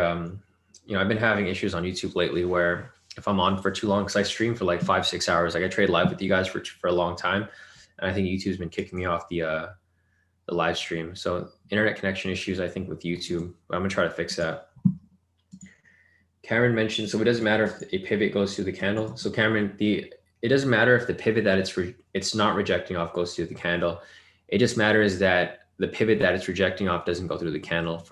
So like for example here, let me see if I can find one here somewhere. Okay, so like this, for example, trying to find one for you here. Okay, like this, for example, right here. So you can see how this red candle right here, this red pivot is what it rejects off, right? And it doesn't go through the body, so that's fine. This orange pivot over here and these yellow and green pivots, they go through the body, but that's relevant because we're only focused on this one pivot down here. So it doesn't matter if these other pivots go through the body. What matters is that the pivot that's rejecting off doesn't go through the body. So that's the main one. Yeah, guys, if the screen looks blurry to you, just refresh your YouTube channel and then your YouTube window, and then it should be fine. It should go back to normal. It might just be a temporary internet connectivity issue, but I think it should bounce back and be fine. So let's see, US 30 is still bouncing around, but I'm gonna hold on to this scalp right here as we continue on with this. So, obviously, like I mentioned earlier, guys, and I mentioned on Sunday, the market is just whipsawing, right? It's bouncing around. Look at these huge wicks. It's just going to keep doing that throughout the market. So I'm not going to waste too much time just like focusing on one thing. If you guys want me to analyze anything else, just put your questions in the chat and I can analyze them for you. And if you guys haven't already, if you guys can like the stream, that'll definitely help. And I'll continue to go live for you guys every morning so that you guys can copy these trades with me, especially these scalps, because I know a lot of you guys like these scalps here. And they, this is the real profit maker for most of the group here, right? A lot of people here just sit in on these live sessions and make profit off these scalps. So yeah, if this is something that you guys want me to keep doing every day, just go ahead and like the stream and follow. So that way we can continue to grow this channel. My main focus here with this YouTube channel is to continue to grow it, so that we can help more people that need help with trading. Wow, look at these spikes. What's going on with the market? So this US 30 just spiked really, really quick. So it's spiking around. Let me check the other indices as well. Wow, it looks like everything is spiking right now, guys. So I'm trying to figure out what's causing these spikes in price. Obviously, there's something going on in the market that's causing, these are pretty big spikes for not just US 30, but for S&P as well. Let me check the CNBC to see if there's something going on in the news. Damn it. Man, I feel like Biden is meeting like every day. So Biden's meeting right now, I guess, with JP Morgan, and I know they're talking about, let's see this real quick. So yesterday, Biden, he had the briefing on COVID that affected price. Again, today they're meeting. So President Joe Biden is meeting today with the CEOs of JP Morgan, Walmart, and whatnot to talk about the stimulus. And I mean, I don't know if that's affecting price, but you guys saw those crazy spikes right there, right? For US 30 and for S&P and for NASDAQ as well. Everything kind of just spiked right now, like really, really quick. So I'm not sure if that's because of the whatever's going on with Biden and the CEOs, possibly, because I think that's the only thing that's happening right now. This happened, let me see. There's no date on it. Let me see. Yeah, so this literally just happened like for about 6 minutes ago, because it's 7:41 here. This technically happened around 7:40, or this happened at 7:41. It's only 7:47. So this happened about 5-6 minutes ago. This is probably what caused these spikes for the indices right here, but it still looks fine. So it spiked down and then it came back up. Like for S&P right here, it spiked up, spiked down, rejected off the pivot again. So it's providing for another scalp entry. Actually, if you guys wanted to enter another one, there's another one that's setting up right now for S&P. And same with US 30 over here. You can see that this huge spike, like look at this candle right here. It's crazy. This candle right here spiked pretty heavy. See how many pips?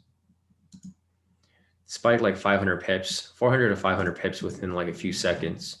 And it seems like what's causing these spikes in price is probably whatever conversation they're happening over here, because this is going to affect the economy, directly, especially when he's talking to the CEOs of these big companies here. And I think a lot of these companies are in the Dow 30 index. Let me just check real quick.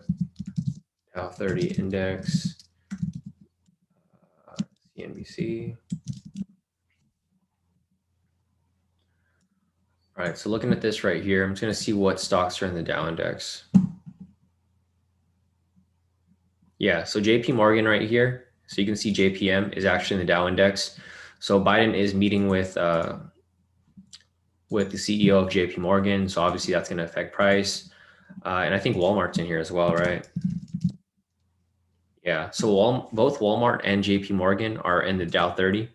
So, obviously if they're talking about stuff, regarding stimulus, it's going to affect the indices in general. So that's like one way to figure out, guys. So like usually when stuff goes, like when something happens in the market like that, where there's unusual market movement, we try to figure out what's causing that movement, right? And there's a clear indication right there. This crazy spike right here. Look at this doji right here. It's literally just wicks. So you can see that, it pushed down and it pushed back up, but there's no specific direction of price for it.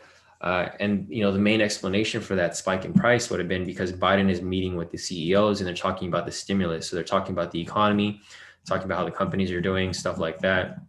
They went over the jobs report here, unemployment rates. So this might not mean a lot to you guys, but obviously you can see that this happened like about 5 minutes ago. And then you can see within 5 minutes, we have this huge candle wick right here, right?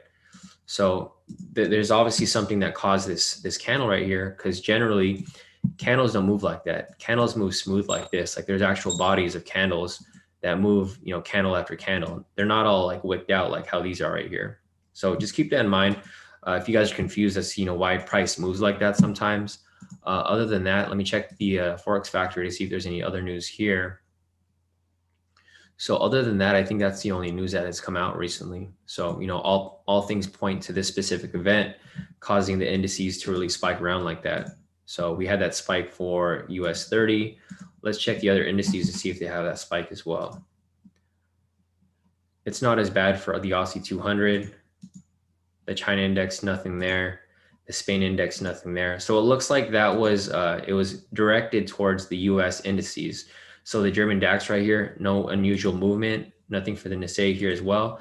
NASDAQ spike, S&P spike, nothing wrong with UK 100, but US 30 spike as well. So you guys can see right there that since something is going on in the, in the US, it's only affecting the US indices right here. So, that just gives you an outlook on like the fundamental perspective of things. Like when you guys, because I know a lot of people freak out, like they see crazy spikes like this and they think that, maybe they enter the wrong trade. But in reality, there's something going on, like, these talks happening that cause these temporary spikes in price. That's why we don't really worry about it when this happens. We just try to figure out what caused that spike and if this was normal or if it's based on something that's happening in the news. Because if it's happening in the news, like currently, then odds are this is just going to correct back up. It's a small spike down, and then it corrects back up to where it's supposed to go, right? So I'm not too worried about the scalp here. I still have the scalp active, and I also still have the full position active from yesterday as well. So if you guys have been following, this is the position we took yesterday, and it is still running. It hasn't really moved all too that much since we took it yesterday. So we've been holding this trade for at least 24 hours now. Let's see. Yeah, 1 day, 1 hour and 30 minutes. So I think this is one of the longest US 30 trades we've held in a long time. So just keep that in mind. But yeah, if you guys have any other questions, feel free to put them in the chat. I think we're done with questions for right now. So I think meanwhile, I'll just be looking for scalps for you guys. If there's anything that you guys need specifically. Hey, morning, Brady. How's it going, bro? So yeah, I think that's it for that. I guess I'll look for some scalps on Forex to see if there's anything that you guys want to possibly take here. I'm probably not going to really scalp much this morning because I'm looking at I'm more focused on US 30 rather than the other pairs and whatnot. So I'll just go through these real quick. I'll see if there's any scalps here. If there are, then we can take them or I can give them to you. Otherwise, if there's any pairs that you guys want me to analyze, I can do that as well. So nothing for Usd Cad, nothing for, dang. There's a lot of scalps here that I wish I would have taken. Maybe I should just start scalping and just not really focus on the normal entries anymore, because it seems like these scalps actually work pretty nicely for all of these here. So like, for example, right here, we had this rejection off this point. So if I replayed it to here,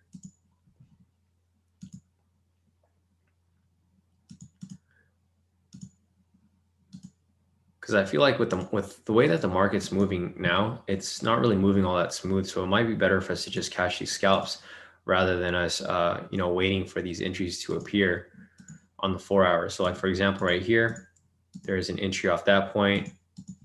Could have entered a short position right here. Sweet spot probably be, I don't know, 10 pips, I guess. I don't really scalp Forex anymore. So if you were to take this trade right there, obviously would have hit full TP. So nice scalp off that one. If you guys, whoever caught that one, JPY, I looked at this earlier. There's a bunch of scalps here as well. So like looking at this over here, you have that zone, and then we have this zone here. So I might be focused on scalps for now, guys, because, just the way that the market's moving, there's just not really much opportunity for our 4 hour moves for the most part. So like, for example, here we have an entry off here. So if I replay this back to here, we had the wick rejection off the pivot, wick rejection off the structure. You enter a short position off this point. TP right here is about 15 pips. And if you were to let that run, obviously would have hit full TP right there. So perfect entry off that. Let's see. Braden said GJ on the 30 minutes. Let me pull up GJ real quick. Yeah, so looking at GJ right here, wow, there's a lot of entries right here, it looks like. So let me just draw these zones right here.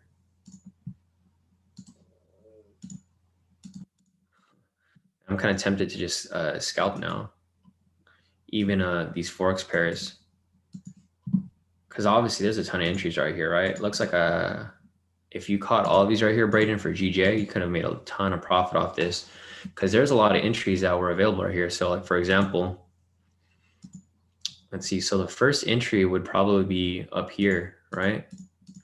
So if we play this back to here, you can see that we have the rejection. So here's a wick rejection off the structure. It's a wick rejection off the pivot right here for this green candle. With that said, you would have taken a short position right here. I think the sweet spot for GJ was like, what, like 25 pips, I think. Yeah, so if you took this scalp right here, looks like it would have hit full TP right there, full TP. And then again, right here, there's another entry. Play to this right here. This red candle right here, there's a wick rejection off the pivot, wick rejection off the structure right there. Another short position over here for about 25 pips. And then, let's see, this is hit TP as well. Yeah, so this hits TP as well right here. So if you take those two trades right there, Braden, looks like those two hit full TP. And then there's another entry right next to it, that green one right there. That's another full TP. This one right here, full TP, full TP, full TP. There's a bunch of entries right here. So if you like missed all of these entries right here, you still had a whole bunch of trades right here available. As you can see, the wick rejection off the pivot, wick rejection off the structure. So you could have taken all of these short positions over here if like you really wanted to stack those up, and they all would have hit full TP right there, right? And it just keeps moving down. There's a whole bunch right here, actually. So I'm not sure if you caught any of these, Braden, but if you did, man, you're in for a gold mine. So maybe I should focus on scalping even these Forex pairs, because obviously it works, right? Like, damn, check that out. Straight full TPs for odd JPY, if you decided to apply this strategy. So, I mean, obviously, if you guys want access to this, majority of you guys do have access to this. I think most of the profits here that are being shared by, the K2 members, let me just show you guys real quick, because I'm not sure how many people profited yesterday. Because what I do, guys, is I save everyone's trades, right? So like Braden, oh yeah, Braden over here, actually, you were scalping US 30. You made 1,603. So if you guys are familiar with Braden, he's right there in the chat, the one I just mentioned, Braden Alexander. He locked in some nice profit this morning. And then Cheryl over here locked in about a whole bunch of profit. She scalps on her own too. She scalps like these other indices, the DAX 30, UK 100. I think she's up during a London session. So she's killed it. Look at this. She has 3 accounts. So she has one for 727. She has one for 903. She has one for 1,271. She has a bunch. David over here, back in profit. Onkel over here, 1,532. Mark, everyone here is killing it, guys. So if you guys have access to the indicators, you guys can do this on your own. You guys don't necessarily need me to give you guys signals all the time, because you guys can catch these trades doing it all on your own. So Indra over here mentioned EA sell on the 4 hour. So let me check Indra. Indra, are you using the new strategy, or are you using something else? So let me see EA on the 4 hour. Yeah, so I think Indra is using the scalping strategy on the 4 hour time frame, which is perfectly fine. I've seen a lot of people use it and do pretty well. So it's the same strategy that I was just explaining to you guys. So for example, here you can see from this this green candle right here, right?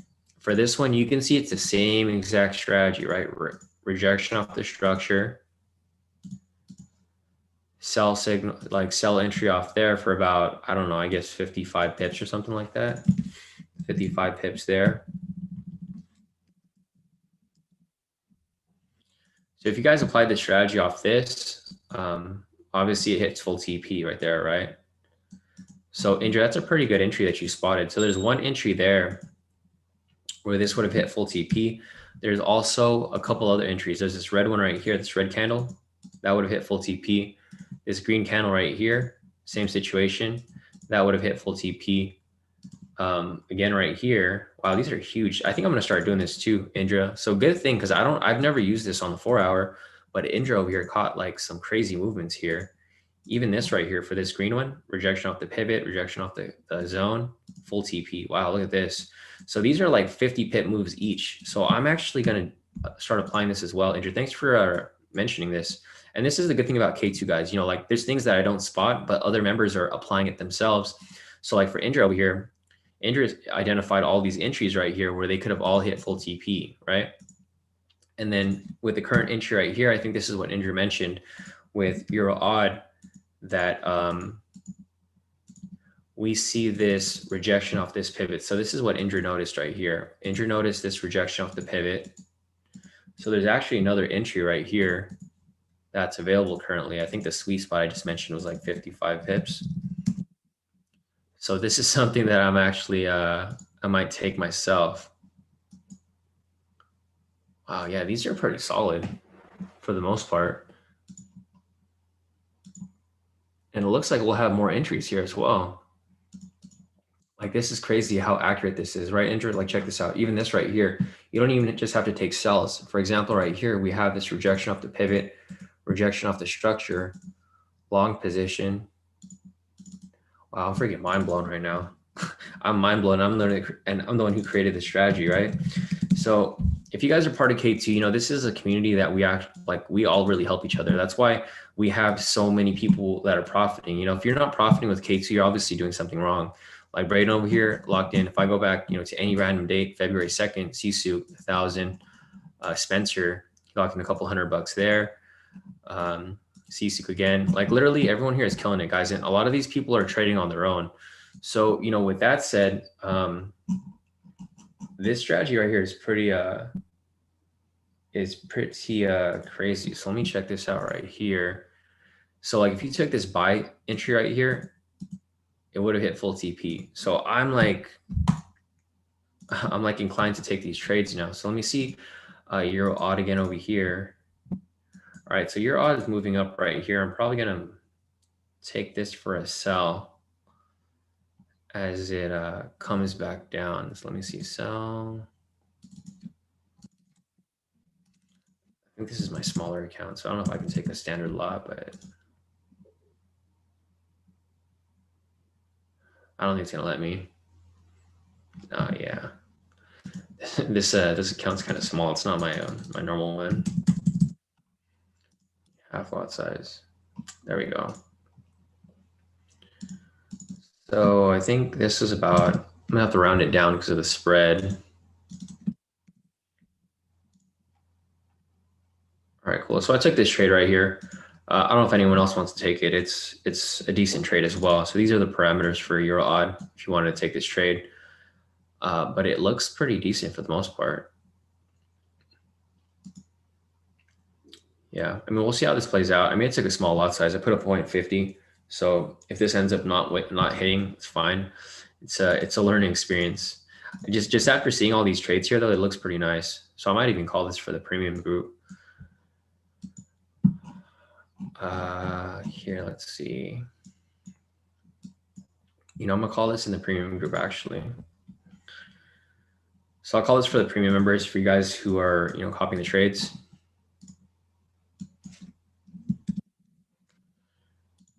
So let's see, sell stop.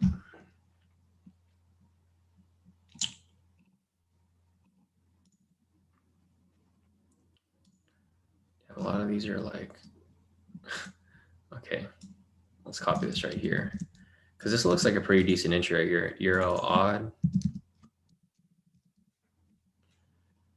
sell stop entry.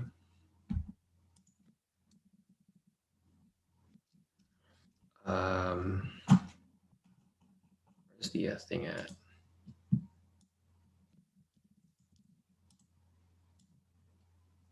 Let's see, testing out K2 snipe strategy. So we're testing this out on here, but I think it's going to play out. So I'm going to go ahead and just call it anyways, because I do feel confident about this trade.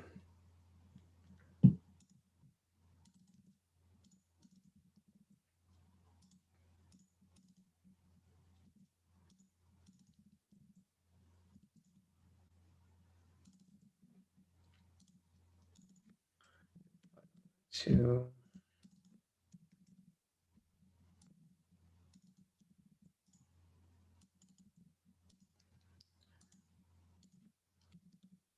13 pips. All right, cool. So I think we're good with this. So if you guys want to take that trade, I'm going to send it in the premium group.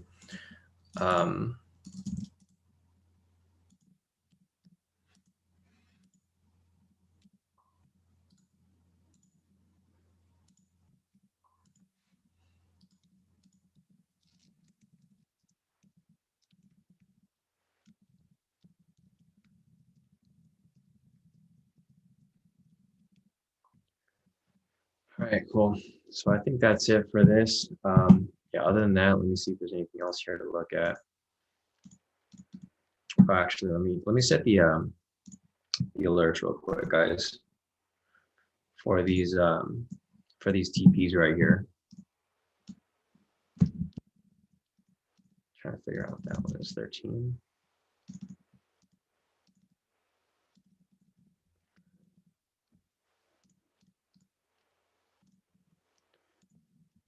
So it's going to be TP1.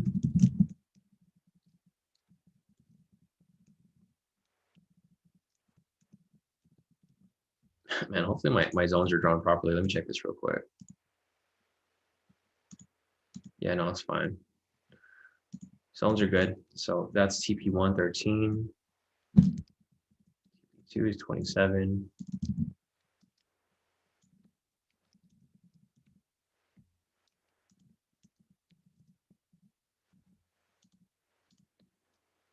TP3 is full TP, I guess. Full TP is 5. Yeah, this actually works pretty good. Andrew, thanks for mentioning that. I'm going to go ahead and start applying trades like that as well for the 4-hour. Yeah, I mean, it looks pretty solid so far for the most part. Other than that, obviously the indices are getting spiked around, guys, because the meetings going on right now between Biden, Yellen, and the CEOs of JP Morgan, Walmart, Gap. All these companies are in the Dow. So if you guys are familiar with that, it's going to indicate that. So like, for example, here, if I look at, what was it first going to be? JP Morgan. It's right there in the Dow. Walmart in the Dow. I don't know if Gap is as well. No, they're not. So obviously, whatever they're talking about there, if it gets announced, it's going to affect the market one way or the other. So I'm not going to bother looking at this because this is all the movements in the market right now for the indices, for the US indices, are all it's all getting pushed due to news, and I think it's going to end up correcting back up anyway, so I'm not too worried about it. I'll let that be, and then meanwhile I'm just going to look at these other pairs here as well as we continue on our analysis. So let's see if there's anything else here that we possibly could have taken. I'll check this out right here too, even for AUD USD. So for AUD USD right here, if you caught this rejection of the pivot and the structure, you took this long position here for about 40 pips, I guess, full TP, super solid. So this is pretty good. This is a good find here, Indra. I'm definitely going to be looking at this more often. I think we just have to find a pair that, we really like to trade for the most part. Even here for Euro NZD, we have the rejection off the structure, rejection off the pivot. This would be a long position for this specific trade. But I mean, who knows? We'll see how this plays out. There's a ton of entries here that could hit. Like just looking at this one over here, this is an actual pretty solid entry right here. Rejection off the pivot, rejection off the structure, short position up here, 81 pips, full TP. Wow, yeah, it's pretty nice. All right, cool. So that looks good for the most part. Other than that, let me see if there's anything else to look at as we continue on. But yeah, if you guys have any questions, or you guys want me to analyze anything specific, just let me know.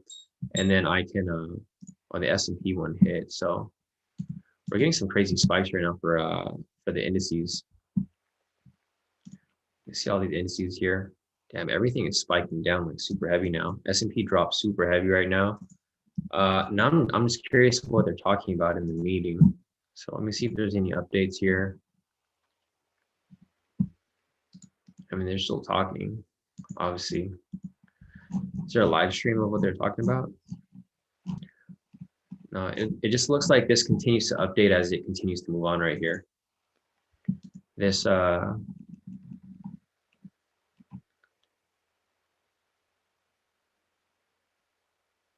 to say? Yeah, that's crazy. Yeah, so everything right here, I mean, they're talking about a lot of stuff here about the economy. They're going over the January 2021 jobs report, and then from this point, they're just going to keep pushing it. So I'm going to keep watching and see how it plays out from here. Otherwise, you know, we're just going to hold on to it because we're still in this trade from yesterday. So let me see what else we're looking at over here. We have a question from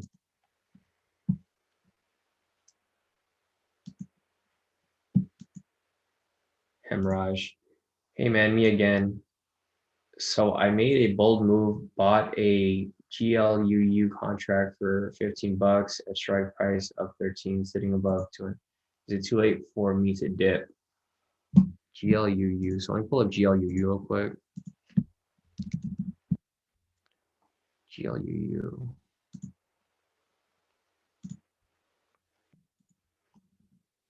Let's see.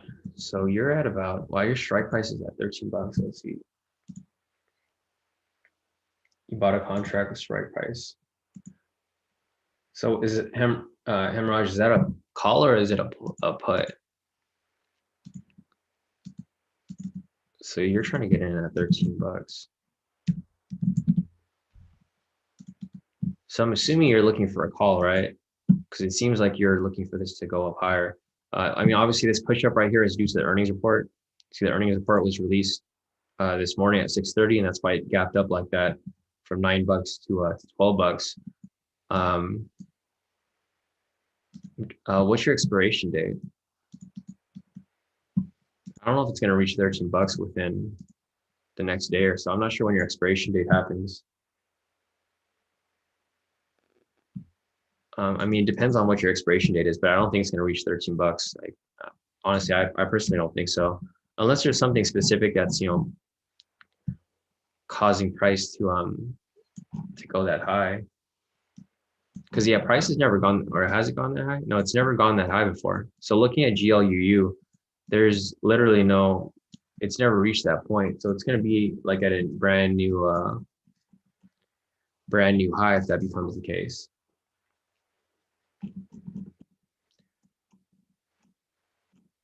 So when's your expiration date? I mean, if you're holding this for like months out, like if you have a month contract and it expires like the end of February, then you should be fine. But I don't think it's going to happen anytime soon. Like for example, here March 1st is right here. You probably have some time for it to possibly reach that high. But I don't even know what GLUU is. I've never even heard of this because I don't trade options. I don't trade contracts. I don't trade stocks anymore. So let me see if I can find some news on this. Obviously, the earnings is what caused it to push up, but let me see if I can find something. GLUU.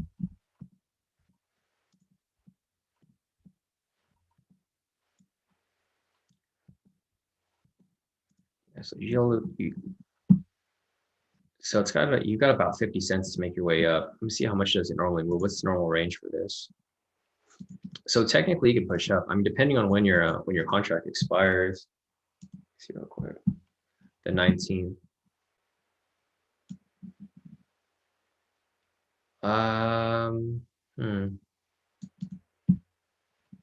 So you're technically in the push till the day after the 19th. I mean, technically, you could probably reach that point. It's only off by like 45 cents. It's not I mean, yeah, it's a tough call, bro. Because I'm like, if it was an actual big name, like GLU, if it was something where it was like a big name where I could expect it to shoot up, then yeah, I could see that. But this is a big gap right here. So what might happen here is people made money off this trade who are trading directional, and they're probably going to sell off because they already made the money. So they made the money off this, they're going to sell off and it's going to come down. So I don't know if it's going to push up that high. It's because the problem with this is it pushed up from this point. They released earnings and it jumped about $3. Right. So at that point, whoever made money off this move right here, they're probably going to sell off, and then they're probably going to bring it down to here, and then it's probably going to go sideways for a bit again. So I don't know, bro. It's up to you. If you want to roll it over, you can probably roll it over for another month if that's what you want to. Yeah, exactly, David. So it's what David said. David said to close it without losing the full POS. So um, honestly, I don't think it's going to push up that high. It's pushed up way too high. It's pushed up $3 and whatever, $3 plus, and it doesn't push up that high. Look, normally here, um, in order for it to push up like $3 like that, it takes like a month, like more than a month, or not even months. Like you can see here, it's been like almost 100 days. It's only pushed up like $2.52.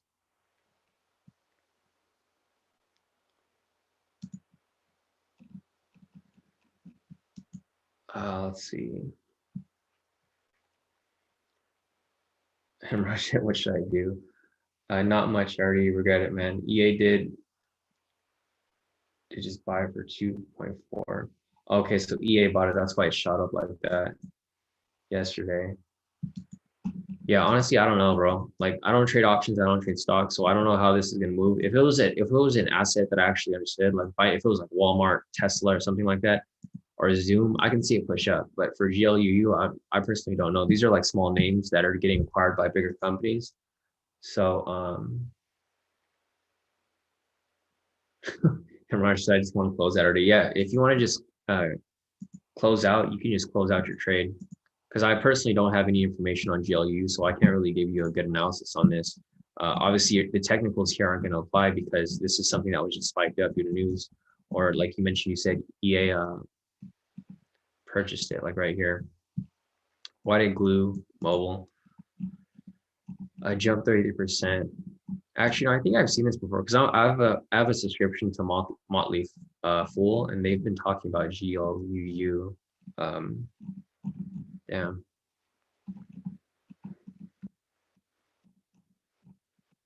Yeah, yeah, be careful. Yeah, just do what David says because David actually trades options and stock, so he would have a better analysis for you. But I personally don't, so I don't really have a good input. Sorry about that. But if I'm looking at it from a technical analysis, I think it's going to come down from this point.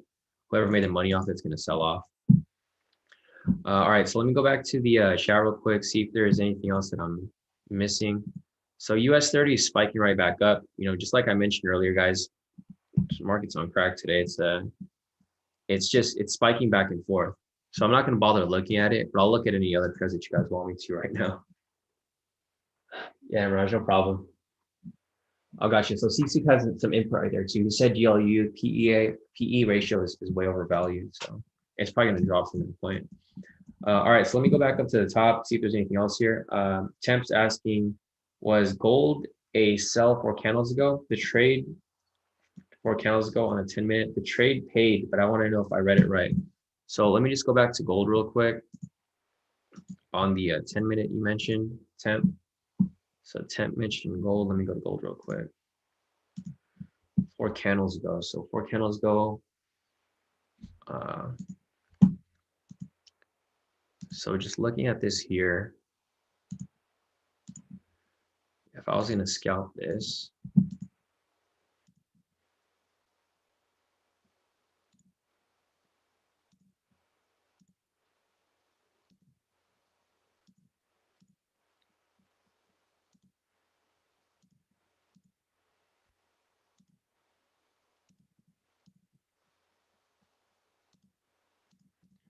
yeah, so just looking at gold right here, 4 candles ago. So 1, 2, 3, 4. So technically no, because, or actually, let me see. Yeah, technically no, because this, so you said 4 candles goes 1, 2, 3, 4. The problem with this is that it didn't reject off the pivot. It rejected off the structure, but not the pivot. I mean, technically this could be a sell depending on what strategy you're applying. Let me check the momentum indicator. Yeah, I mean, it has a sell bias. The reason why I said it has a sell bias is because the most recent signal was a sell signal. There's no buy signal in between here. So technically it'd be a sell bias, but I know you're referring to this position right here, Temp. So this right here wouldn't qualify as a valid entry. Reason for that is because the wick didn't reject off the pivot. It rejected off the structure, but not necessarily off the pivot. So this technically wouldn't have been a valid entry. It would have to be something like this right here.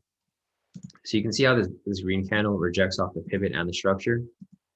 So this would have been a valid entry because it rejects off that green pivot and rejects off the structure. I mean, same with this situation right here, these two pairs. So there's a rejection off the pivot, rejection off the structure for all these three right here. This one right here is technically, it wouldn't fall because the orange pivot that it's supposed to reject off goes through the body, and it doesn't, if the wick rejection isn't off it. So if it was on it, then yeah, it'd be a valid entry. Technically, it looks like this one right here would be the valid entry right here, but this would have hit stop loss. And the reason for that is because you can see that gold is kind of like erratic right now too, right? So like normally it moves like a few pips. Like these movements right here are normal candle movements. They only move about 200 to 300 pips. These big candles right here, or actually this is market open, so we would have avoided these anyways, because on market open you can see normal candle movement during London session. It's only about 200, less than 300 pips, right? You move over to these candles right here. These candles are like 600 pips. So it's moving way more than it should be, right? Like this big candle right here, this is huge. It's like 1,000 pip or 100 pip move. And it only happened in like 10 minutes, right? From this candle right here all the way to this one. In 10 minutes, it moved about 100 pips. So when I see crazy stuff like this happening in the market, this is where I sit it out and then I just wait it. So I wouldn't have even taken this trade right here. But yeah, looking at your trade right here, I mean, technically it's not a valid entry, but if you wanted to count it as a wick rejection off the pivot, I mean, you could have done that too. But yeah, going over the scalp strategy, this wouldn't have fell under those requirements. So, I mean, good trade. You just got lucky with that one for the most part, but it could have played out if you really wanted to. All right, let me see if there's anything else here. Let me see if there's anything else before I continue on. So let's see, we have another question here for Hamizan wants me to take a look at WTI. WTI is oil, right? Let me check real quick if I could find it.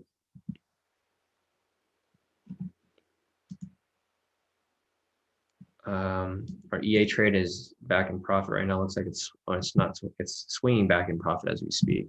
WTI is oil. So you're talking about US oil, right? I'm assuming you're trading US oil. Hamizan. So I'm gonna go to US oil real quick. It's the same analysis that I had yesterday. I'm not sure if I did it for you yesterday, Hamizan, but I'll just reanalyze it again for you. So I'll take everything off the chart. Here's the naked chart. I'm gonna zoom out from this point, turn on the K2SR indicator, and then I'm gonna go ahead and draw these zones for you guys so you guys can see where these rejection points are.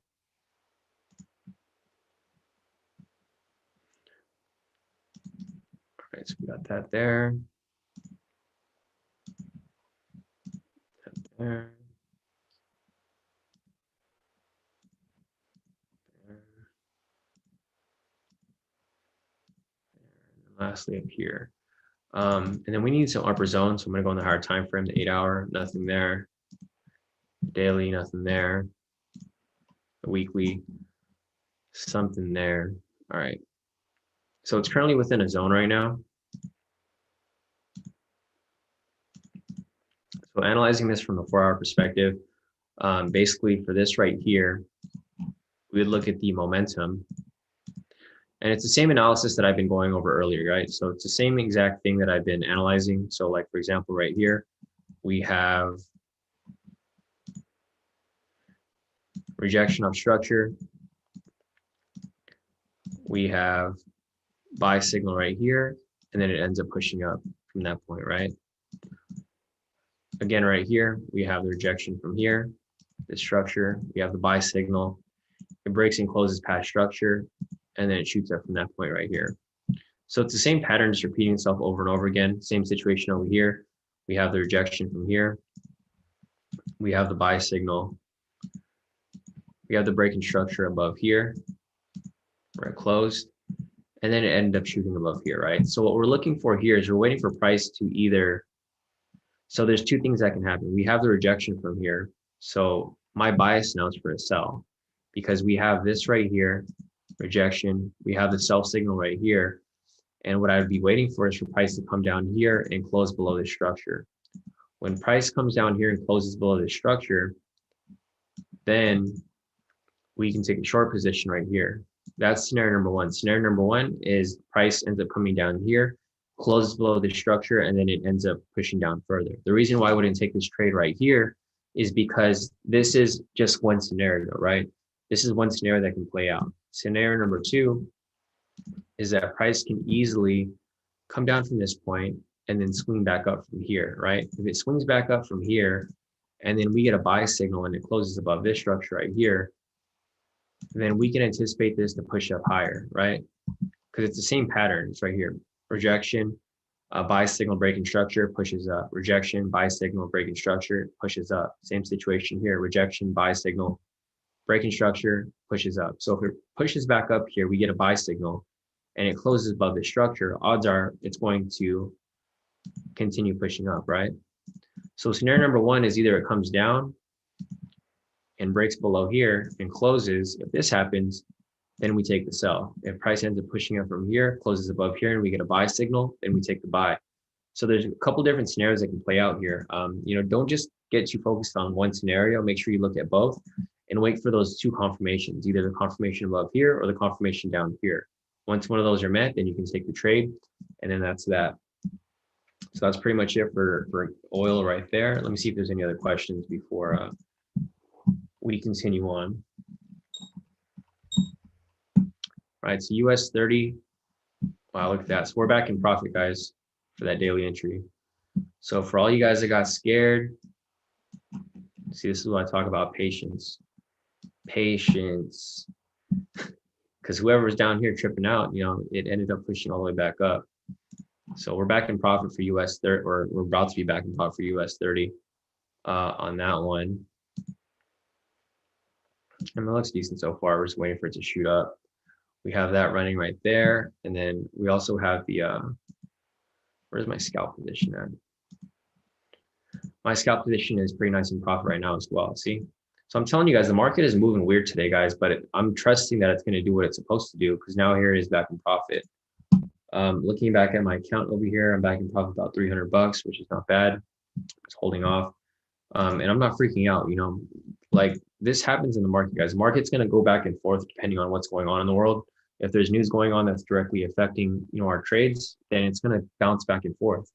The main key is just to stay calm during situations like that and just wait for it to swing back. Because, if your analysis is on point, it's on point. It's going to swing back. There's no point in worrying or stressing out or freaking out about certain trades when you could just wait. That's the main thing. Just wait, be patient, and just let it play out for the most part. So let me go back to where's other positions here. I think we cancel our GCAD. So we canceled that position. Take that off. Our GU is still pushing up in profit. Our UCAD is dropping back down, like I mentioned. Looks like it's about to hit TP as well. So looks like everything's swinging back in our direction, guys. So I don't freak out. If the trade doesn't look right, just don't panic. Just wait for it, and then just, if you analyze it properly, it should play out how you analyzed it. Yeah, I think that's better for that. Let me see if there's anything else here before we continue on. Vashti, I just looked at oil right there, so I don't know if you saw my analysis, but I just covered it right now.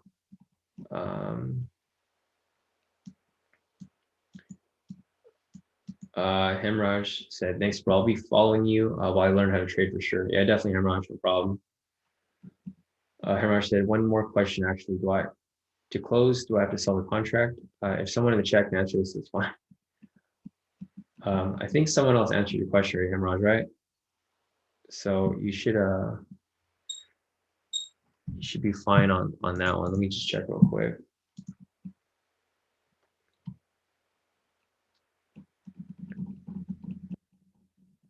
All right, so I think everyone answered your question, Hemraj. I'm not sure if it all got, so it looks like you guys had some side conversations there. So hopefully you guys got that fixed up. Otherwise, I think you should be good.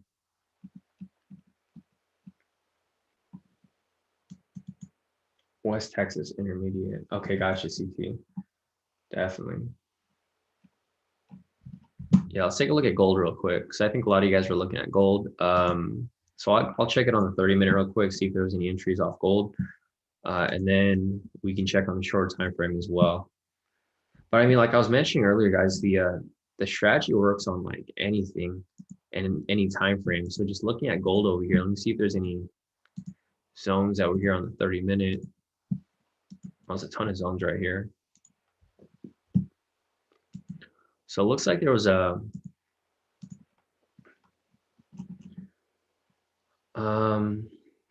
so for this one right here, I wouldn't take this. So if you guys remember what I discussed yesterday, this is one of the tricky trades that we run into sometimes. If you have it where it rejects off two zones at once.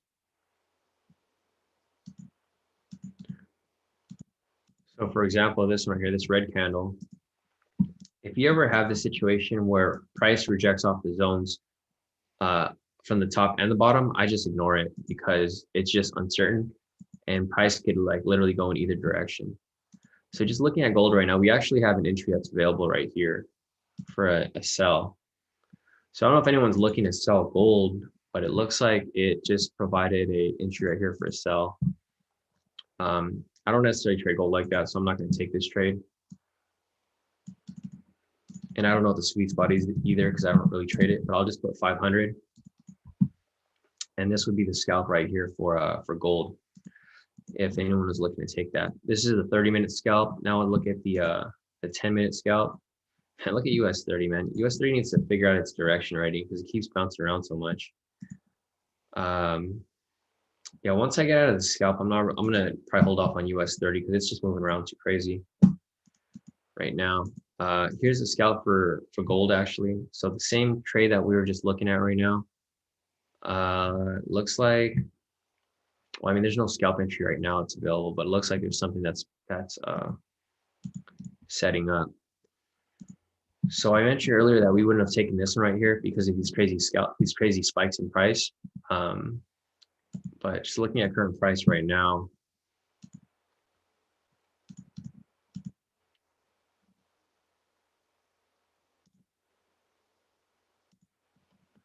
let's move this down. All right, so checking this out over here, I think this, yeah, so there's no entry right here, but I mean, if gold comes up, so say if gold pushes up slightly and then we have the rejection off this point, off the pivot, then yeah, it would provide for a sell entry. But I think right now I don't really see anything currently. I do see it on the 30-minute. This is definitely running, but on the 10-minute, I don't see anything right now specifically. And US 30 needs to stop messing around so I can get out of this position. Honestly, I think if this pushes back in profit, I'm probably just going to close it out, guys, because we've been holding on to this position for too long. And I kind of just want to get out because I just don't feel like holding on to it for that long. I feel like over an entire day, a lot can happen with price. But it seems like, okay, so United Arab Emirates becomes the first Arab country to reach Mars. Wow. Why do I have to use this picture? You guys see this? This picture looks kind of funny. But yeah, it looks like they reached Mars. Let's see what Elon has to say about this. Not much.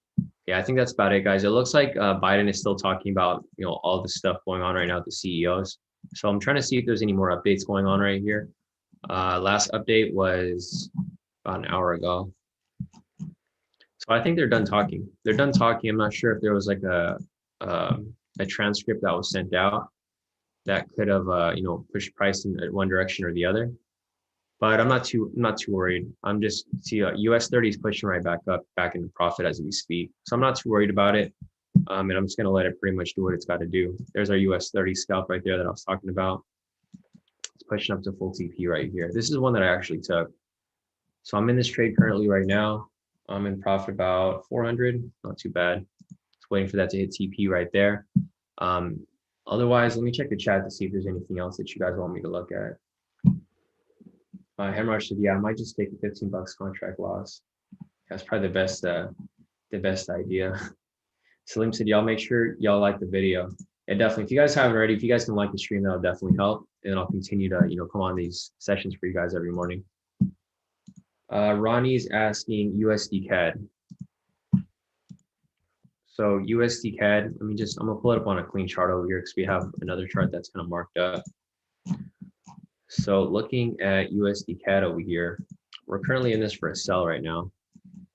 So, obviously it's in a downtrend. First thing I'm gonna do is turn on the zones. Or actually, I already have it lined up over here. So what I was gonna do over here, so I'll show you USD Cad on the chart that's already marked up. So right here, we had price reject off the structure, and then it's coming right back down right here. Looks like it's about to hit TP1 right here for 17 pips. Other than that, let me see if there's any scalps here that were possibly available that we could have, taken. Now that Indra has mentioned this strategy being applied on the 4-hour works actually very, very accurately. So if that's the case, man, I might as well take these on me. Wow. So like, check this out, Indra. So Indra is talking about using this on the 4-hour. And if you guys took this trade, here, let me just draw these upper zones here so we can see if there's any other entries. There's actually a ton of entries here that were available. So, we might even have to kick the SR strategy if this is the case where this keeps hitting, right? The SR strategy works fine. We're still hitting TPs off that as well, but this is like next level. This is something that I don't mind applying this at all. So looking at this here, actually this is the 1-hour, sorry. Let me go to the 4-hour. It doesn't make a huge difference, still the same thing. Yeah, looking at this here, let me go ahead and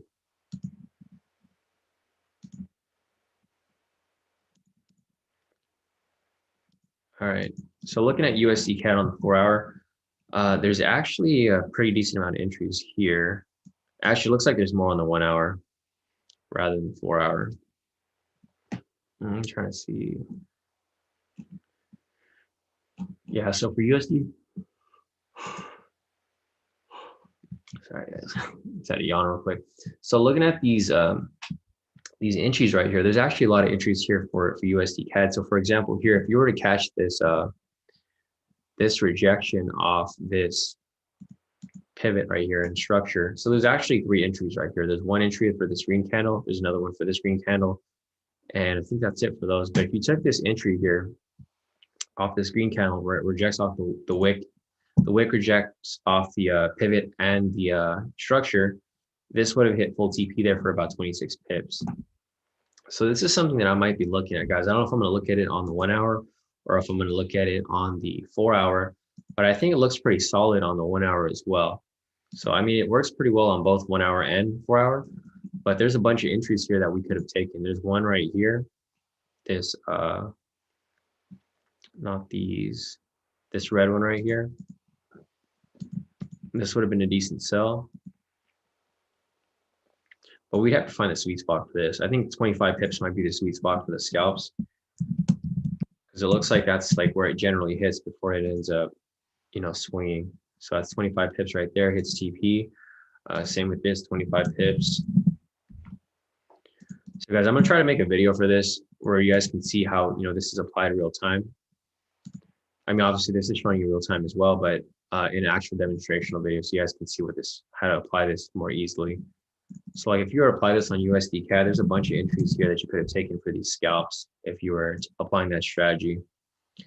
So right here, rejection off the pivot in the structure, full TP, 25 pips. Again, right here, 25 pips. Again, right here, 25 pips. And there's a bunch of other entries right here as well. Those aren't the only entries. There's actually a whole bunch of entries here. Even right here, there's a rejection off this structure. And if you shot for 25 pips right here, that would have hit full TP as well. So this hits both ways. Obviously, I'm gonna have to play around with this and figure out what works best and what doesn't. But it seems like this works pretty solid, not just for US 30, but also for all these other pairs as well. So USD Cad is pushing down. We're currently in a sell right now. It's on its way to TP1 right here. Once that hits, I'll send an update. Our GU right here is pushing up as well, reaching TP2 up here. And our Euro odd position right here is pushing down. It's currently in profit. If you took it from where where I set the entry, and it's pushing down to profit as well. So that looks good. I mean, all of our positions look pretty decent so far. The ones that are kind of iffy is US 30, obviously. It's been fucking around for like a whole day. I've been holding this position for over 24 hours now, 1 day and 2 hours and 10 minutes. So it's now in profit. So that's actually doing fine. Our US 30 is in profit. My scalp entry is also in profit. I'm in profit about $600 now. So this is about to hit full TP. If you guys took that scalp entry that I mentioned, and this is what I was talking about earlier, guys, right? This is why I don't call trades for S&P. I don't call trades for NASDAQ or anything else, because I trade US 30. If you guys want to trade US S&P, NASDAQ, or anything like that, you guys can easily just get the indicators and trade it yourself. Because, you know, obviously I'm only going to call trades for stuff that I know how to trade. Like, I'm really good at trading US 30. So I'm only going to call US 30 trades, and I'm good at Forex. I'm going to call Forex trades, but I'm not going to call trades like S&P, NASDAQ, UK 100, any of those things. But they are available to you if that's something that you want to trade. So here's our US 30 position. Looks like it's about to hit full TP right now for this scalp. You know, when it does hit, we'll see what's good from that point. See, Skinny Boy said, me not scared. Come on, US 30. Yeah, exactly. Trading is all about patience and staying calm. 100% agree with you, Skinny Boys. You know, that's the big difference with that there.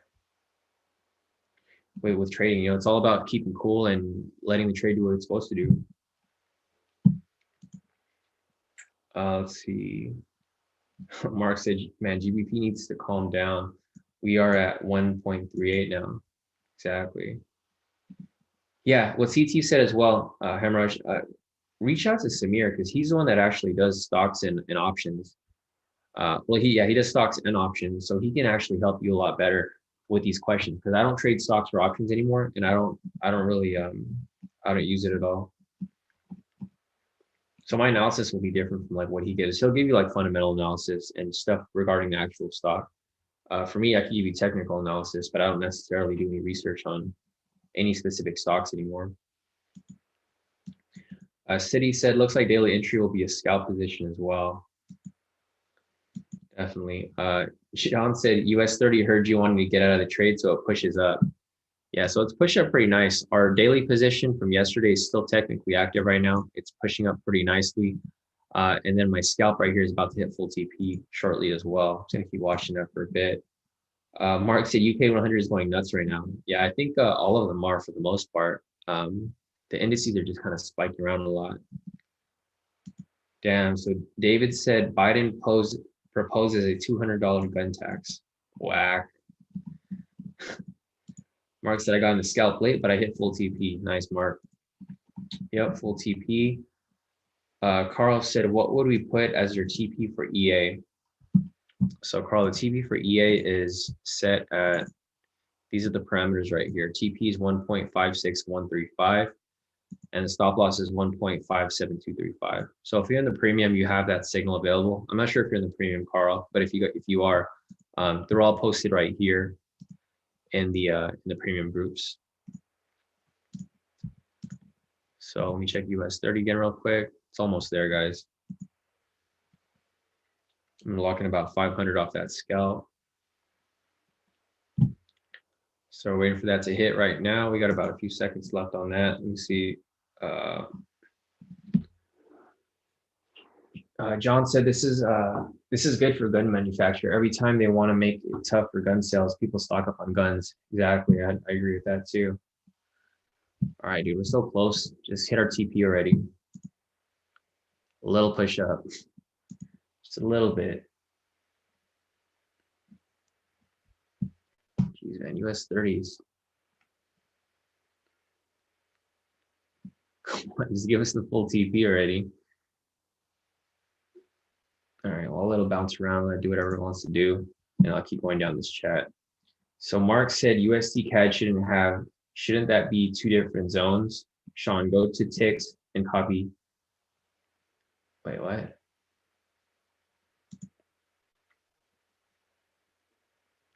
Mark said, Shawn, go to ticks and copy 250, then go and press Control A and V. Control A at the same time highlights then it, let me see what you mean by that. Man, US 30 needs to stop fucking around and just give us this full TP, bro. Come on, we're like literally like less than a pip away. Jeez, 0.04 pips away. I want this to hit full TP before I go to another chart. All right, US 30, be able. Man, I can't believe it's really playing with us right now. If you guys want to exit and profit, go ahead and exit. I'm not trying to mess with this too much. Let's see. Come on, US 30. 3 minutes left on this candle, man. US 30 is really.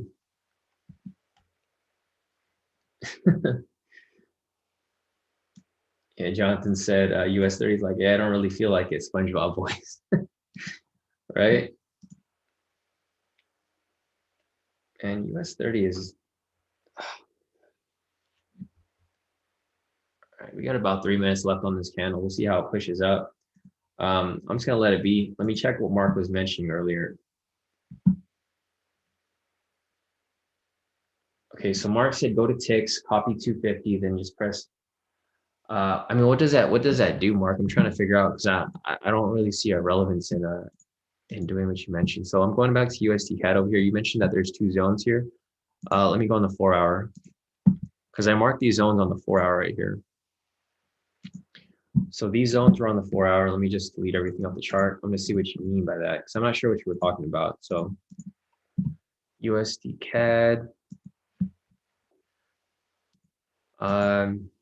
Not necessarily. Which 2 zones are you talking about, Mark? So for example, right here, this is 1 zone right here, right? There's 2 zones within it, so it's just 1 big zone because this zone connects down to here. So that's 1 right there. For this one right here, this is 1 zone, so we just have 1 zone right there. For this up here, this is 1 big zone because you can see this zone right here cuts into this zone right here. So there's technically 2 zones right here, for example. So if I delete this, there's a zone right here, and there's also a zone right here. So there's no point in us drawing 2 separate zones because it just doesn't make sense, right? Because they're connected. So that's why I just have 1 big zone up here versus having 2 zones because they overlap. So they're going to be 1 big zone anyways. So instead of having these 2 zones that overlap like that, where they're like 2 different colors, I just have 1 zone right here.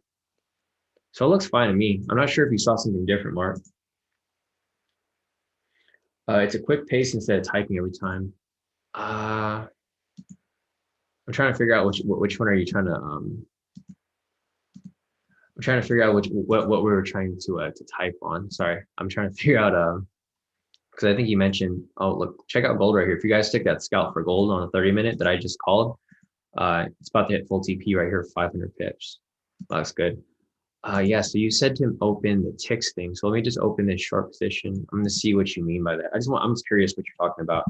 So Mark said, Shawn, go to ticks, copy 250. Yeah. I mean, it's faster for me to just type it up because if you just, there we go, TP hit for US 30. There we go. There you go, David, with your horns. So our US 30 just hit full TP, our scalp, there we go. So if I show you my, let me see.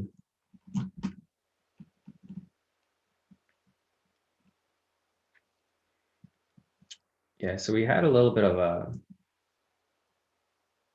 I don't necessarily want to say shitty day yesterday, but it was definitely not it wasn't a spectacular day, right? So we had, let me see if I can show you guys what I had yesterday.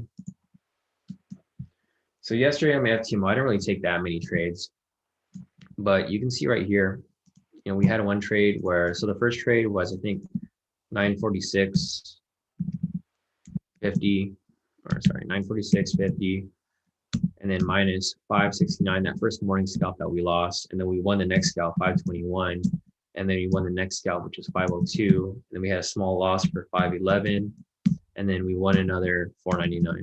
So we're up like 1,388 on the FTMO, which is not, I mean, it's not great. Obviously, you know, I want to make a couple thousand a day, but what can I do when the market's moving like this? It's not necessarily moving. It's not moving smoothly, right? So, I got to take what I can take.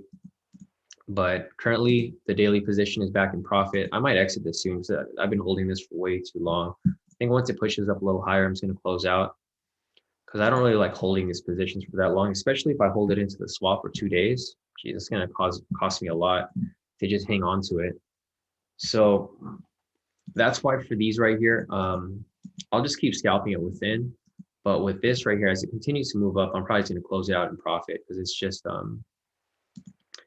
messy trade. We've been holding on to it for it's going to be 2 days now. If we hold on to it for another day, it's not necessarily something that I really want to hold on to. So you guys can see here that it played out exactly like I mentioned. A lot of people are freaking out when it came down to here, but I warned you guys that, this was just news based. Like there was news that was happening that caused us to drop down, but then it ended up, swinging back up, like I mentioned. So just be patient, guys. Trading is a game of patience. If you guys end up hitting a stop loss, it's fine. Take the loss, move on to the next one. Because the thing is, if you're trading a strategy that actually works and it has, consistent profitability, like the small losses shouldn't hurt you guys. Take the losses and move on to the next one. Don't get too attached to one position. And even with like our wins, we don't overly celebrate on our wins. We just take that win, let the horns ring, and then we just continue on with it.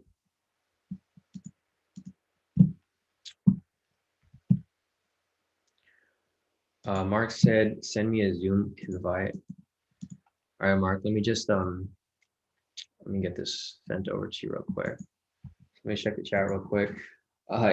David said, I need to hit the club after hearing those horns. Exactly, right? Salim said, damn, I'm down on FTM. Hopefully, gonna be up by Friday. Which, yeah, no, Salim, the market should pick up, I think, midweek. It shouldn't be too crazy. It should actually look it should move a lot better. So let me just send you the invite link, Mark, to see what you were referring to. Just want to see what Mark was talking about because I'm not sure what he was referring to with that whole control thing. Let's see. All right, Mark, I sent you over the invite for the Zoom. If you want to hop into this and just, I don't know, I guess give some input as to what you were referring to. Because I'm not sure what you were talking about the whole UCAD thing. All right, it looks like Mark is in the room. Hey, what's up, Mark? Can you hear me? Yeah, I hear you. Can you hear me? Perfect. Yeah, I can hear you. You're good. Yeah, so no, the UCAD, I seen that. I didn't see that the wick had went all the way down, so I didn't see that. But no, the copy paste that I was talking about. So if you're gonna be doing like all the pairs, and you have a flat 250 across the board. Yeah. You see that little command button in your bottom left of your keyboard? Yeah, I got it. Yeah, if you were to do a command C, that copies it. So each time you don't have to do 250 to each bar. You can just use the command V button and it'll put 250 in there for you. Oh, gotcha. Like for this short long tool. Yeah. So like when you double click it and you go to ticks. Yeah. Yeah, just hit a copy it real fast. Just highlight it. For this right here. Yep, the whole thing, the whole 250. Okay. You got it copied. And then hit the command C button that copies it. Gotcha. And then command V. Command B. Yep, and that'll paste that bad boy in there. So whenever you go into these and they're different sizes all the time, you could just click it. It'll highlight everything and just command V. Oh, you're talking about how to copy paste the numbers, right? What's that? You're referring to copy and pasting the numbers, so like command. Yeah. Oh yeah, I know how to do that. I thought you were mentioning something else. Oh no, I was like, I seen you smashing that backspace button so many times. I'm like, man. Yeah, no. I'm tired. Yeah, no, I feel that, and I can kind of do this with the other ones too. Like for example, here if I wanted to just control paste that, it'd be easier for me to just copy paste the actual thing on there as well. Now here's a legit question: can you make it to where those every time you put a long or short, keep it to an exact amount of ticks each time? Honestly, a preferred setting? Not that I know of. I haven't really played around with it to figure that out, but I don't think that because the problem is like whenever you click on any area, it'll give you like it'll put the stop loss and TP at the previous swing with the ATR. So like for example here, like if you were to click on any part of the chart, like for example right here, if you want to enter a buy, it'll go to like 58.3 because it'll calculate the swing, which would be somewhere around here, and then it'll include the ATR as well, which is the average true range. So if you do any position like for over here, it'd be different, 58.3. If you do a short position from up here, it'll be a little different as well. But I don't think there's a way to use a fixed. Well, I mean, maybe there is. I just haven't figured it out yet. Yeah, I was thinking, you know, that might help us out, especially like for like the US 30 call. If you still continue to do them, you could just bam, 50. Exactly. Yeah, no, 15. maybe it does work. I don't know. Save as. No, I wouldn't. That'd be, or actually, no, this might be it. If you save it as a drawing template. So like, for example, here, 25. I just don't know where this would save to. I've never used this function before. USD Cad 2 TP stop loss. Oh, I guess you could do that. Or I mean, it's not going to be the same. You might as well just do it yourself. If Yeah, you that's might hand jam it then. yeah, because it's just too much work for you to go and just click on that instead of just typing in 25, right? Yeah. Yeah, no, I mean that sucks. I mean, there's probably a way to do it. It's just we just haven't figured it out. But yeah, I mean for that, I think that's about it's about as far as we can go with this. Yeah, that's good though. I guess so.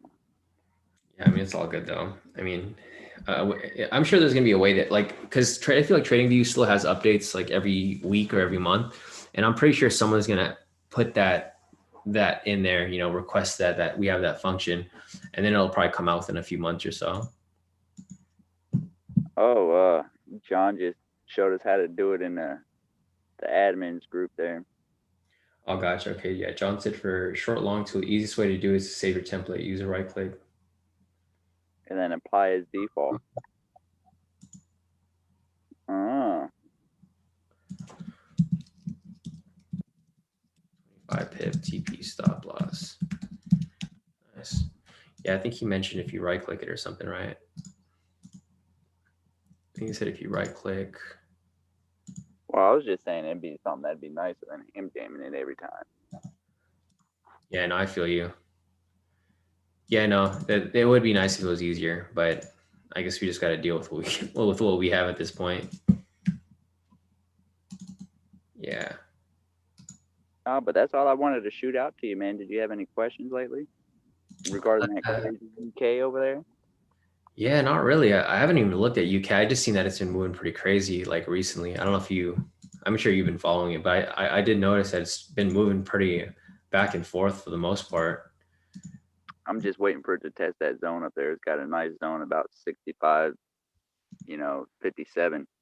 That the thing that we're really worried about is that big spike it had about a week and a half ago. It retraced about the 6,500 range, and that was about before pre-COVID. That was the range that the fib was at. So if it keeps rejecting below it, it's just going to keep dropping. Gotcha. Yeah, no, definitely. I can see that too. Yeah, no, I feel like the indices market has been kind of jumpy this whole like the past couple of weeks now, or maybe the past couple of months, I guess. Since like New Year's, it's been pretty jumpy. Like for example, here 100, this was a crazy spike here for on the 5th. I don't know if this is the one that you're referring to, but there were some crazy spikes all throughout. I think last week. But we will see what's happening. We've been doing pretty good lately. Yeah, no, you guys been doing pretty good because I know like early January it was kind of rough. It was like a lot of stuff was hitting stop loss, but then now it's starting to swing back. So I think maybe it's January was just a rocky month for everyone for the Well, I most. mean that December. I mean, if you've seen December's results, it was nuts, and we had what was it, like 27 wins and 2 losses. It was something Yeah, nuts. So it was due. yeah, it was about due for it to swing back, eventually. But yeah, it's good that you guys are taking less risk. I noticed that you guys don't really call on Monday or Tuesday, right? Or Sunday and Monday, right? Oh well, we revised some strategies to try to make sure that we're starting to win more. Like adding pivots and adding the high low with the pivots with all these different confirmations just to be safer. until it calms down again, and then we can go back and track over like 2 to 3 weeks if the 10-minute is working again, until something crazy happens. Exactly. Yeah, no, I agree. I think right now the best thing to do is probably just to scalp. I think scalping's been working pretty good so far until like while the market's just bouncing back and forth. And I think, yeah, once it starts to smoothing out, we can start going back to how we were trading before. Even with like the daily entry today, I didn't want to call the sell, even though we had a sell, because I had a feeling this was going to swing back up. Oh And yeah, that's like ours never hit, so we canceled it. It was that super long spike down. exactly, right. Wait, actually, we had a buy signal today. So I think today, because this was on 6:30, so this would actually be the. We had a sell and then a buy. At first, it was a sell, never hit, so we walked on to the next one. Yeah, so this is actually a buy right now. So this is actually going to line up with yesterday's position. I think we should be fine on this. Hopefully, if this plays out, this will end up hitting our TD from yesterday, because this is a long. I think this is the longest we've held a US 30 position, like during one session. Oh yeah, but man, I've been taking the scouts and they've been looking good on all sides, and that everybody's trying to learn that trend line. But I said it's very, me and you, we've both tried it. It's too subjective. Yeah, I don't like subjective strategies like that because it's like, like what I see is totally different from what you see. So you might have seen something totally different. Yours were actually hitting, but like from when I was doing it, it looked different. So I was like, I don't know. It's maybe it might be good for you because you know how to read it, but it might not be good for everyone else because it might be, people might be looking at things differently. Yeah, I figured I'll be just like, okay, hey, I'll call it when it comes up, but that's it. Exactly. Yeah, yeah. It's gonna be hard for you to teach someone because you really have to teach them how you see things, like very direct. All right. Well, it's about time to go back into work, man. I got work to do. I didn't realize you're still in work, right? I thought you're trading full time now. Oh, I tried, man. I just can't sit behind a desk all day like that and not move. Exactly. Yeah, no, I feel you. I feel bad for you sometimes. Right. I mean, I'm in the seat like 24 hours pretty much throughout the week. Can't do it. I tried. Yeah, no, definitely. All But right. Yeah, I'll let I'll you get to talk. work and I'll talk to you soon. Yep, I'll see you later. Yeah, definitely. Talk to you later. Bye.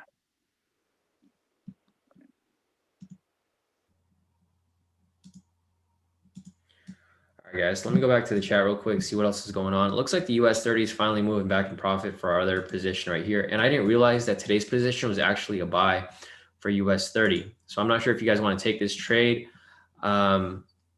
I'm thinking if I should make a second call for you guys here because obviously it's a buy right here. This sell signal appeared on the opening candle, so this wouldn't qualify as the entry. The actual entry would be right here for a buy. So I'm probably gonna hold off on this right now, and I'm gonna look for a scalp entry as well because I'm trying to hop right back into this thing. Yeah, because this would be a double buy for US 30.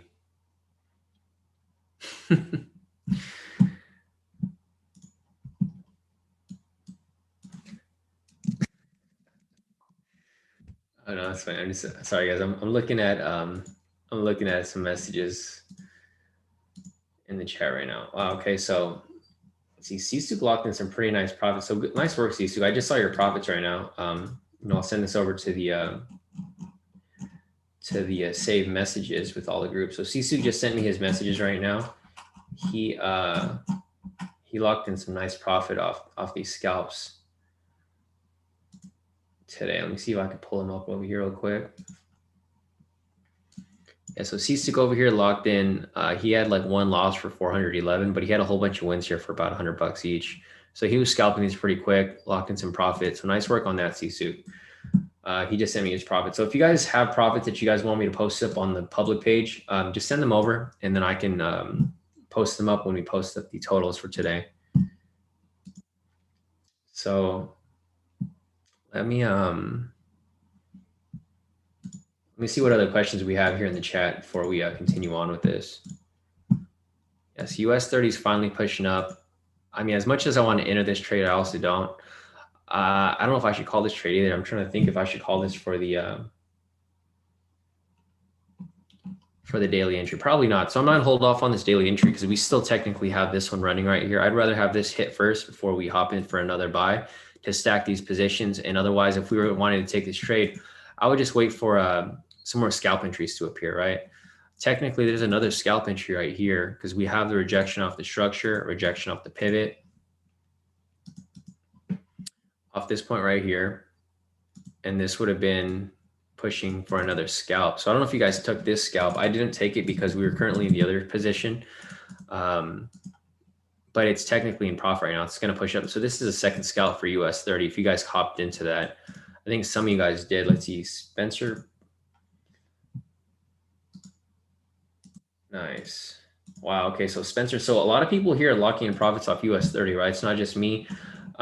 There's everyone's sending me the profits now as we speak. So Spencer over here locked in about 486 off the first scalp. And then the second scalp, he made 553. So congrats on that, Spencer. That looks good. Spencer's up about $1,000 now for US 30 from taking these scalps that I called today. And I think he probably took one on his own as well. And then same with Sisuk here as well. He was scalping on his own where he locked in a couple wins right here. So just keep in mind, guys, if you guys want to apply these strategies on your own, you guys can have access to it. You guys don't need me to call these trades for you because it's literally like available to you if you just want to take it on your own. So let me see if there's anything else over here real quick before, you know, we continue. Let's see.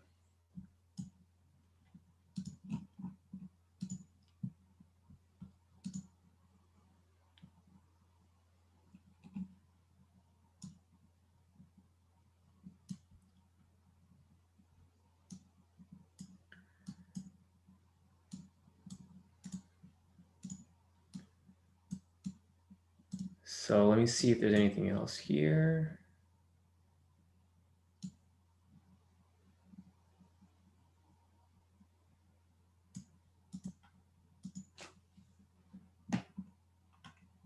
So I'm getting some messages over here from, got a couple messages and stuff over here. Let's see if we got anything over here.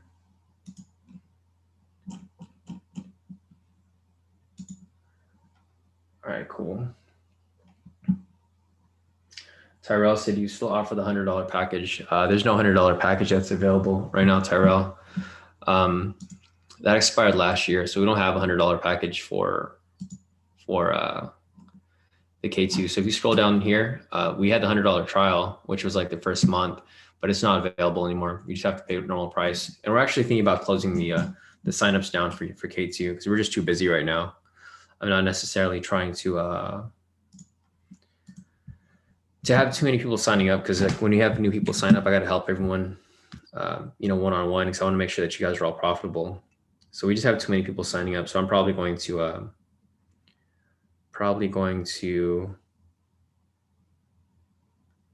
close the signups a little later. So currently right now, we're still in this position right here. Sorry guys, I'm like going off track. I'm getting so many messages through Telegram. A lot of people are asking what the TP and stop loss are for US 30. And if you want the TP stop loss, it's right there. Scalp that's running right there. Let me see if there's anything else here real quick.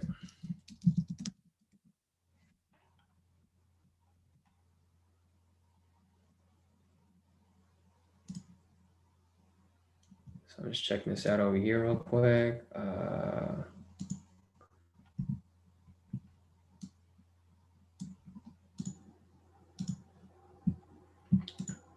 See if there's anything else. Sorry guys, I'm just getting a bunch of messages here from people.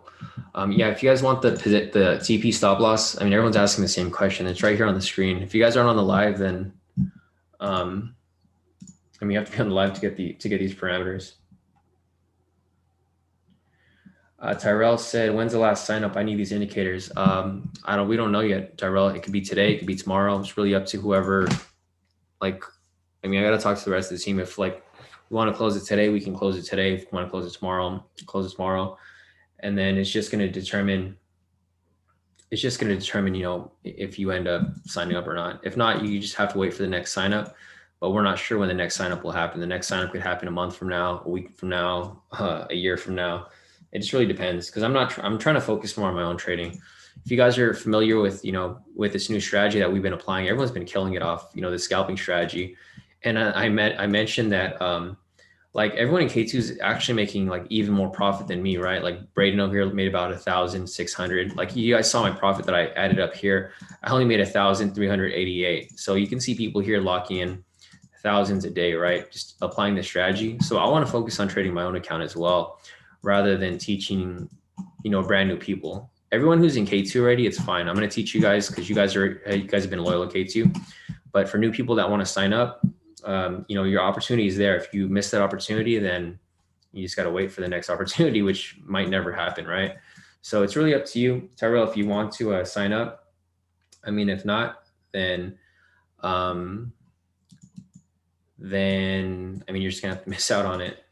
So if you want to sign up, I recommend you sign up now. If not, then if you miss the deadline, I'm not gonna open it up just for you, right? You're gonna have to sign up now, or if you don't, then you're just gonna have to wait for the next opening. Let's see if there's anything else here. So Citi said NASDAQ. So there's actually a scalp here for NASDAQ. Let me check this real quick.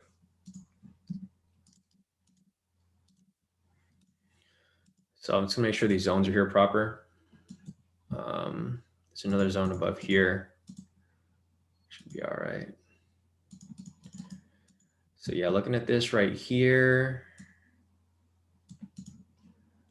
Take this off right here. So there was a scalp entry that was available right here that Citi just mentioned. So looking at this over here, we have the rejection off the structure, rejection off the pivot, and then this would be the little scalp move right here. I'm not sure how far the sweet spot should be, but I don't know if it's 250, if it's 300. It could be one or the other. I'm not really sure because I don't trade NASDAQ, but this would classify as a scalp entry, Citi, since you identified that. So that looks good for the most part. Let me, I'm trying to get out of this US 30, guys. Honestly, this is what I'm trying to get out of. So I'm watching my position here.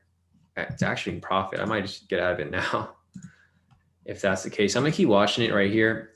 If it doesn't break the structure, then I'm probably just gonna exit out because I'm just tired of holding this. We've been holding this trade for way too long. Actually, I closed it out. So I'm out of my US 30 position, guys. I closed out for about $100 from yesterday's position over here, because this position's been running for like over 24 hours, guys. I don't like holding positions for that long. And I don't know, guys, honestly, I just don't like the risk holding onto it for that long, right? It's just too risky. So we're done with that right there. Our euro odd is pretty nice in profit right now as well. So guys, I think now for my strategy, I will be looking at the snipe strategy on the 4-hour. I'm also going to be looking at the pivot strategy as well. So I'm just going to be implementing a lot of different strategies into the signals now, because obviously the market's changing and we have to adjust with the market changes. So that is pretty much what we are going to be looking at here. So let me check out the chat. Let me see if there's anything else over here before we continue on. Let me see. Looks like we got a bunch of messages here as we are continued. All right, guys. I see you guys' input with the template thing. So thanks for thanks for you guys' input. I'm just seeing it right now. Cameron said, "Do you think that we are in a bubble regarding a market crash?" CT said, "28% of all dollars were printed last year. Out of all the money in circulation, inflation should be through the roof." So yeah, no, I agree with you too, CT. I definitely see that happening. Yeah, David said, absolutely, crash is happening at some point. Can't play fantasy economics forever. Yeah, Citi said the daily entry was a scalp for double confirmation. I agree. Biko said, first time here. How do I join any platforms that you're on? Biko, I mean, it depends on what you're trading on. Obviously we chart on TradingView, so you can go on TradingView. If you go on the website, k2trades.com, just click on unlock your free access here and you'll have access to the free intro course. So we explain more in detail what we use here, and then you can watch all the videos there. They're pretty short videos, so it doesn't take very long for you to go in and figure that out. So our euro odd position here is pretty nicely in profit. It's dropped pretty nice, about to hit TP1 right here for 13 pips. Our GU is in profit right here. It's about TP2 for 25 pips. Our USD Cad position just broke through 17 pips in profit. Why didn't I get a notification for that? That's weird. Okay, so let me just post this up real quick. I don't know why I didn't get an alert for this. 17 pips. So this actually hit 17 pips right here. Right, TP1 for USD Cad. All right, nice. So our USD Cad position hit TP1 right there. I don't know why I didn't get an alert from it, guys. Sorry, but there's your update for USD Cad. Let's update that real quick. Send that out to all the groups. All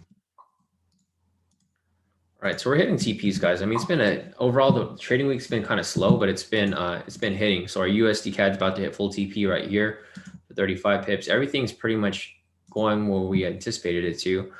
Our Euro odd's about to hit TP1 as well right here. Sorry, guys. I think I have some internet connectivity issues right now. It's moving kind of slow. But yeah, so wait, did this hit TP1?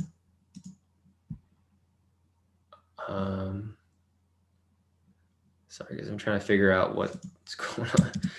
I don't know if my internet connection's off or if... Okay, so USD Cad hit TP1 there. I'm getting the alert just now.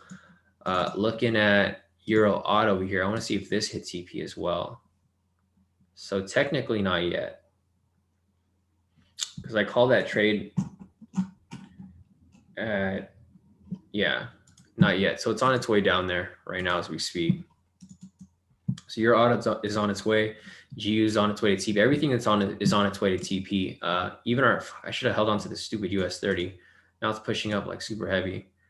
And this scalp's about to hit too. Fuck me, man. Okay, so whatever, that happens. It happens sometimes where, and this is why, like, I'm trying to hold off on having new people sign up to KT, right? Because the thing is, I have too many things going on. I have like a million questions getting sent to my Telegram, through my email, through my text, and then on top of that, I'm still trying to trade my own account. So in order for me to limit that, and so I can focus on these trades, I'm probably just going to we're going to close the signups because there's just too much stuff going on.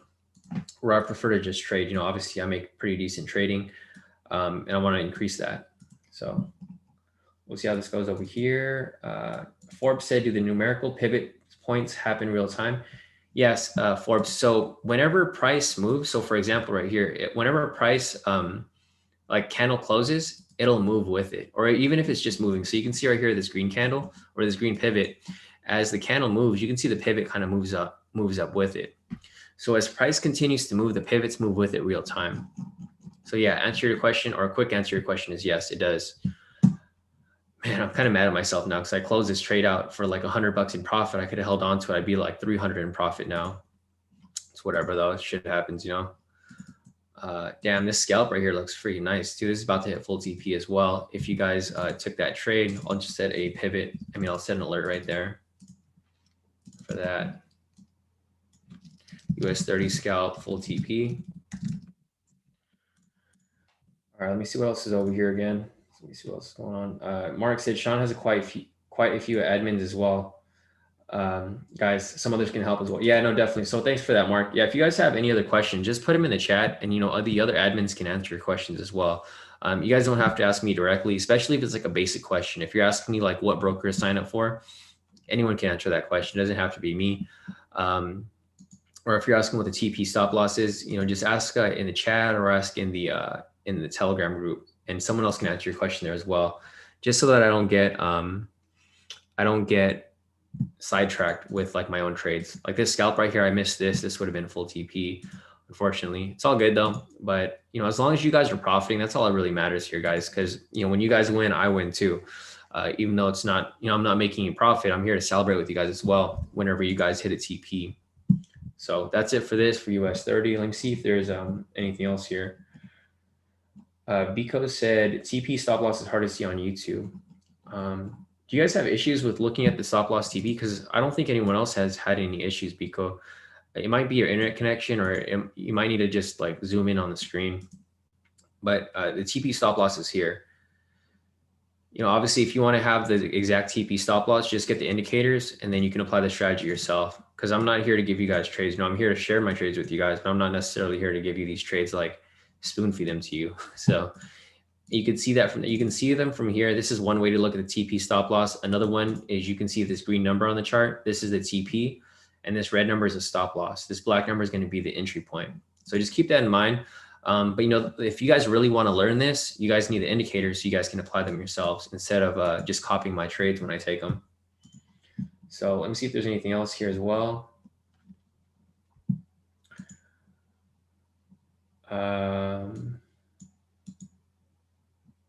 It's an actual date. Mark said, I only get hit up by UK 100 members usually, but when it comes to the strategies, we all know them. We all backtest them together and check them. Yeah, definitely. Kimmy said, can you analyze Bitcoin's moves? So, I mean, Bitcoin is like, all cryptos are kind of like a manipulated asset. And they're all speculation. So it's kind of hard for us to really analyze. Like, for example, here, Kimmy, you know, obviously this push up was because Tesla endorsed Bitcoin, right? So Tesla endorsed Bitcoin and then it skyrocketed. So this isn't a normal move where you can really analyze to see, you know, technicals from this perspective, because these are all speculative pushes. Like the only reason it pushed up was because Elon backed Bitcoin, and he also mentioned that they're going to be accepting, you know, Bitcoin payments. So obviously it's going to affect Bitcoin in a positive way. Let's see if there's any upper zones over here. Doesn't really look like it because price hasn't gone this high like ever. So let me see this real quick. Yeah, there's like literally no zones up there. So price is currently that high, and just looking at Bitcoin from the 4-hour time. So from this point right here, I mean, the next support is like way down here, right? It's got a long way to go until it reaches the support. So I personally don't think it's probably just gonna keep pushing up. Honestly, whenever I trade Bitcoin, I just buy and hold it. Like I sold all my Bitcoin when it dropped over here.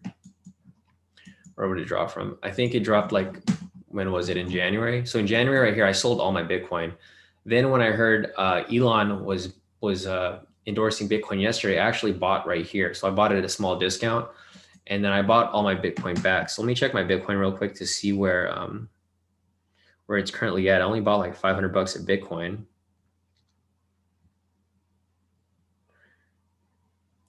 Yeah, so I bought like $500 at Bitcoin. Now it's at like 833. I don't know if you guys see my chart here, my phone. So I bought like $500 in Bitcoin, and then obviously it shot up like quite a bit. I made like 300 off that. And it's, you know, it was pretty good for the most part. So just analyzing Bitcoin here, obviously I think it's going to keep pushing up. It's probably going to retrace down a little bit, but I think overall it's going to push up. You can't really do a technical analysis off Bitcoin because it's at a new area. Like this area right here hasn't been tested ever. So until price gets into an area where it's been tested, similar to right here. So you can see price came up and then it came down. We were able to draw these zones because price has tested this area already, right? So price came up, price came down. Once it came down to here, we had these zones drawn up. And then you can see that the same analysis that we do for our Forex entries, it applies the same way here, not just Forex, but like the indices as well. So we have the rejection from right here. We have the buy signal right here. We have the break and close path structure over here. And then when that happens, it pushes up higher, right? Pushed up higher right here. Another break and close path structure right here. Then it pushed up again. Breaking close path structure right here. And then again, right? So basically for Bitcoin, you know, in order for us to have another confirmation for something like this, price has to come down. And then we have to establish more structure around this area above here. There's no structure up there because price has just pushed up there recently. So there's not really much to really analyze for Bitcoin. The only thing that we can speculate is that it's going to keep pushing up higher and higher. So we're probably going to see this push up pretty high, up to like 50,000. I think that's the next big number, right? Yeah, the next big number is going to be 50,000. And then from there, I mean, who knows? It'll probably keep pushing up higher and higher. You know, once it reaches 50,000, it'll probably push up to like maybe 60,000. And then, you know, so on from that point. So that's pretty much my analysis for Bitcoin. I think it's going to keep pushing up. So if you want to buy and hold, I think that's the best decision. That's what I did. And it's, you know, it's looking pretty good so far. So let me see if there's anything else here. as we, continue on. Nice. So Deswell closed it out at 250. So you made some profit off that, Deswell. That's the game of patience. If you're patient with it, US 30 obviously, pushed back into profit. Like I mentioned, don't freak out when things go into drawdown, because odds are if you analyze it properly, it's going to swing back up. US 30 right now looks like it's on its way to full TP for the scalp. Once that happens, it should be good. Let me see if there's anything else here.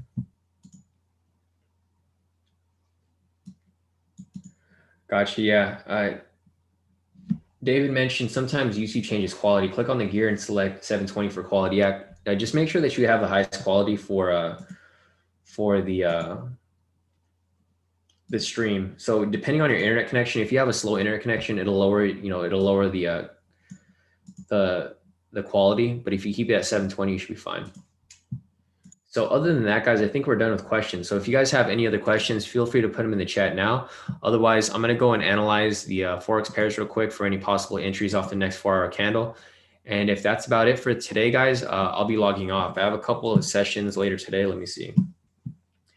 Yeah, I have one session today at 2 p.m. I have another session. So I have one session at 2 p.m. with Steven. And then I have another session tonight at 6:30 p.m. with Eric. So if you guys have any questions, feel free to reach out, put them in the chat so I can answer them before I log off. Otherwise, if you guys want to sit in on those mentoring sessions, make sure that you like this video, you subscribe to the YouTube channel, and you turn on notifications.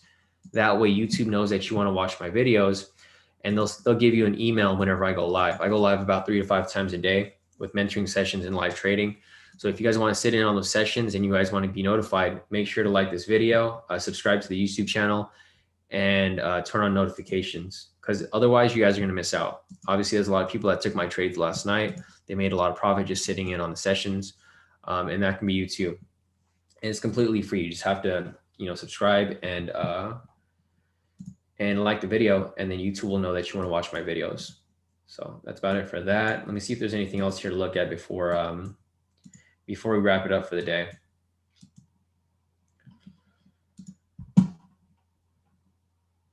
Camo said, will you be scalping in the mentoring session? Probably not. I don't know. It just depends, Camo. Depends on who I'm mentoring. If I'm mentoring someone that knows what they're doing, then we'll be looking up scalps. If I'm mentoring somebody that's brand new, I'm just going to be answering questions, right? So it just depends on which mentoring session you're referring to. It just really depends. I think Steven is kind of new, whoever I'm Steven, the guy that I'm going to be mentoring at 2 p.m., he's new to this, so I don't think I'm going to be scalping live with him. And that's around the swap spread anyways.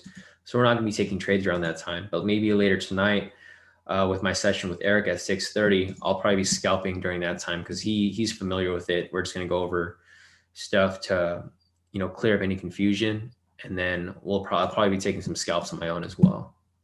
So other than that, let me just look for any entries here on the 4-hour to see if there's anything that we could possibly take. Looks like for Usd Cad right here, there's actually a scalp entry off this one.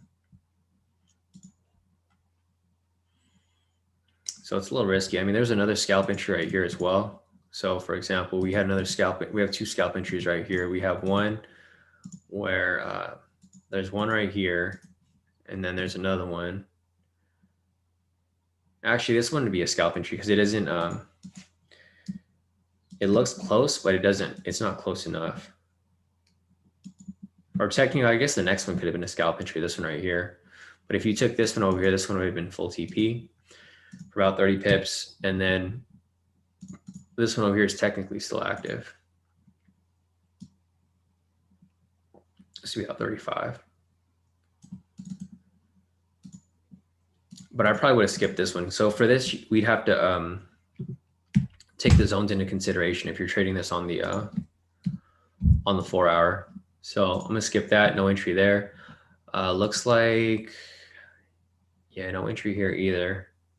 Well, technically this would have been a long entry right here because we had the rejection off the pivot and the structure.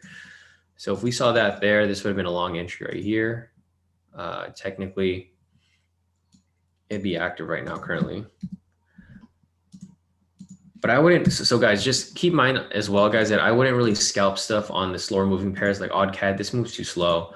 Usd CHF moves too slow. On JPY, this is something that I probably would scalp.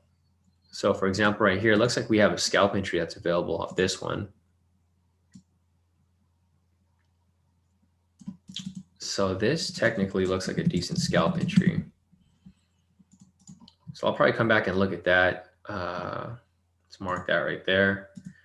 I'm just looking for the next candle close, which is going to be at 9:30. So for example, right here, these are another scalp. This is another scalp entry for odd NZD. This is one that you could scalp because it actually moves a little faster. If I was going to scalp US 30, I'd be scalping stuff that actually moves quickly. So this right here, rejection off the pivot. Actually, it's this one right here, this red one. So there's two entries right here.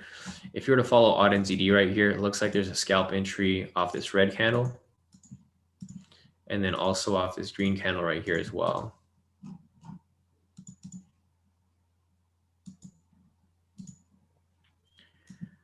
All right, so that right there, about 45 pips. That's pretty good right there. Still technically active. And then the one next to it as well. This one over here, another 45 pips right there as well. So 2 scalps running for odd NZD right now, if you guys caught that earlier. Let me see if there's anything else. See, CT sent me a...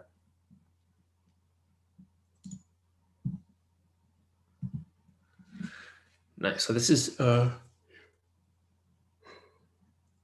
right, so this is CT's his analysis for Bitcoin. Looks like he found a divergence, a bearish divergence right there. He also saw he's marking up the volume. So you can see right here, obviously there's high volume on this side. So he said, I see these areas as do or die areas, bounce and break or take the trade. Yeah, no, I see that too. So like, yeah, exactly where CT drew that line. Let me go back to Bitcoin over here. Yeah, the line is exactly at this zone that I drew right there as well, I think. Let me see. Yeah, it's about there. So it looks like see that big candle and that little wicked one. Okay, yeah, so it's exactly right there. Where I drew the zone is where CT identified it as like, the kill zone, basically. It's either, it bounces and swings up or it breaks through and comes back down. I think it's going to keep pushing up, honestly. But yeah, looking at CT's over here, he has it marked up pretty nice. And it kind of qualifies right there as well, because you can see where it kind of broke. It's a break and retest. So for example, right here, it was a break in structure, retest, and then fire back up right there.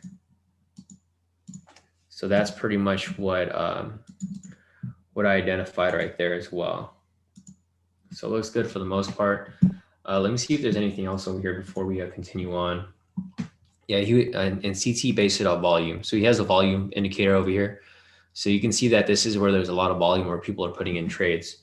So it looks like it's currently in an area where there's a ton of volume, right, CT? Just looking at it right now. Looks like it's in a high volume area, like right here. So I think if it breaks back above, so it's like a break and retest as well, break, retest. And I think if it breaks back above, it'll keep shooting higher. I think overall it'll keep shooting higher though. So if you guys ever wanted to buy Bitcoin at a discount, you can probably buy as it breaks below here. If it breaks below here, you can buy at a discount. If it breaks below here, even a cheaper discount, and et cetera, as price continues to move that direction. But I think it's definitely going to be adding up higher. We might even see a skyrocket by next week as people start to hop on the Elon bandwagon. If Elon keeps pumping Bitcoin, people are going to hop onto it regardless. Yeah, exactly. That's what Dave mentioned too. Buying at the top is risky. I agree. That's why I'd wait for it to come down a little bit, buy at a discount if you can, if it's possible. Let me see if there's anything else over here before I continue on. Creative Wolf said TRXC breaking out. What's TRXC? I don't really know what that is. Oh, so you're looking at stocks. Yeah, I don't really trade stocks, so I don't really know what to look at. I haven't traded stocks in like maybe 8 years. I strictly trade Forex and indices now. But yeah, honestly, I don't even know what this company is. Transcentrics. I guess it's something that you guys are currently looking at, right? It must be a popular stock if this is what people are looking at right now. So if you were analyzing this from this perspective, I mean, you could have analyzed the So let's go on the 10-minute time frame actually. So 10-minute, and if you're applying the scalping strategy here, oh, there's not even no zones over there. I have to go back on the 1 hour. All right, so just looking at this here, this is like one big zone. They're like two separate zones right here. I'll check the pivots to see if there's like, you know, any entries that could have been taken using this.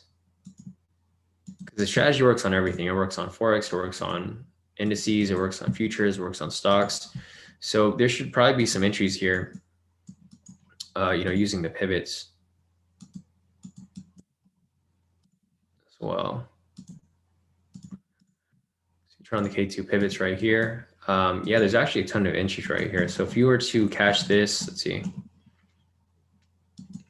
this green one right here actually. So if I replay this to this point right here, yeah, it looks like there was a rejection off this pivot in the structure. So if you caught this pivot right here on the 5th, and then you took this for a long position right there, I mean, at this point, I could just delete these zones because they're kind of relevant since price is like way down here. So if we could delete these right here, turn off the K2 SRs, turn on the pivots. Yeah, just looking at this right here, you can see that price rejects off the pivot and the structure. If you were to take this trade, I mean, obviously it would hit TP right there. So yeah, I mean, it looks good for the most part. I did look at the structure here. I think it's at all-time high, right? Yeah, it's at an all-time high. So with that said, since it's an all-time high, this is going to be the next support right here.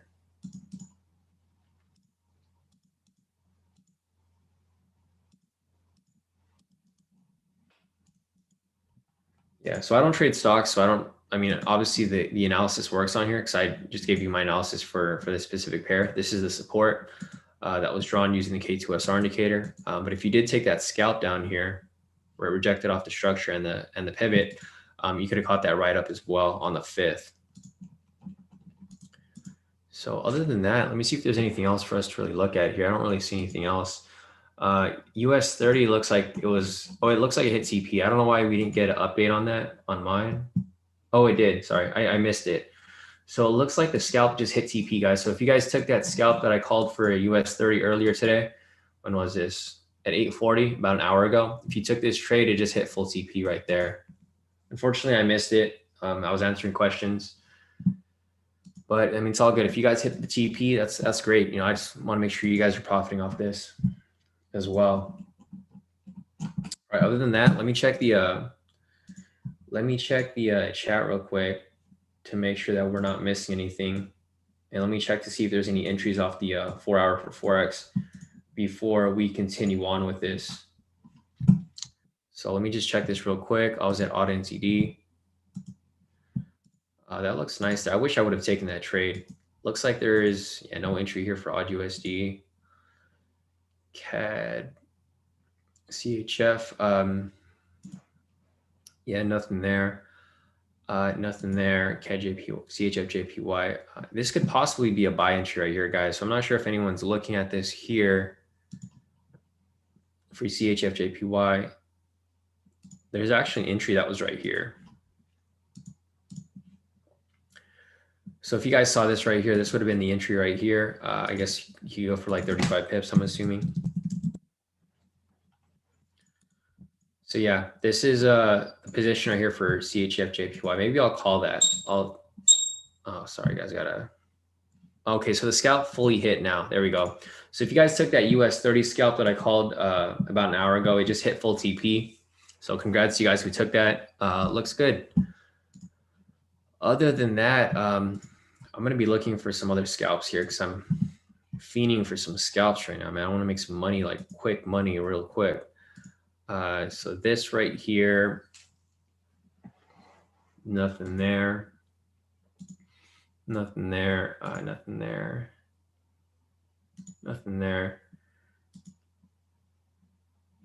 Okay, so there's a couple entries right here. I don't know if you guys wanted to take these sells here. So there's a rejection off this point.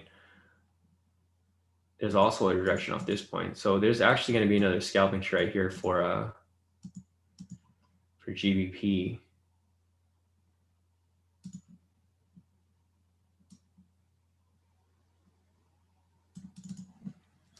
Probably go for like a 50 pip move right here.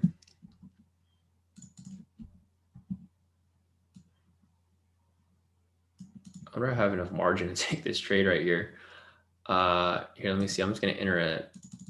See if it'll let me take it. I don't think it's gonna let me take it though. This is a smaller account, so I don't think I have enough. Damn it. Okay, so I don't have enough margin for that, but I'm gonna go ahead and call it for you guys here in the premium. So if you guys are in the premium group, I'm gonna call this for you guys right now. Nice, the UK 100 has not filled. Okay, update on there. Let me just call this real quick.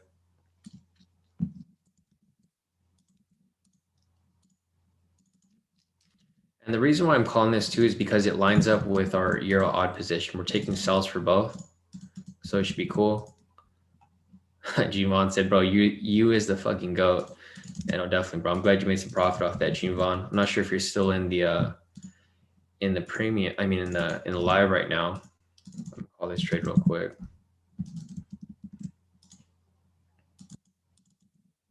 right, 25, I think. So half of that's gonna be, my math sucks. 2, 12.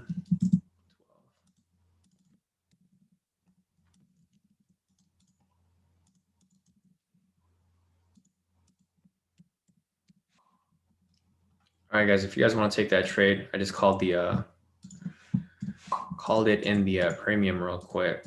Let's see this real quick. I'm just gonna set up the parameters real quick for that. One is 12.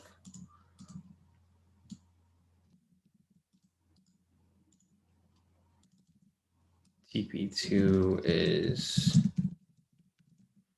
5. And it hasn't filled yet, guys. So if you guys are trying to take this trade, I'm going to set the alerts here. I mean, it's about to fill anyway. So actually, I don't even need to put this. It's going to fill right now. There's no point in me putting filled when it's about to fill.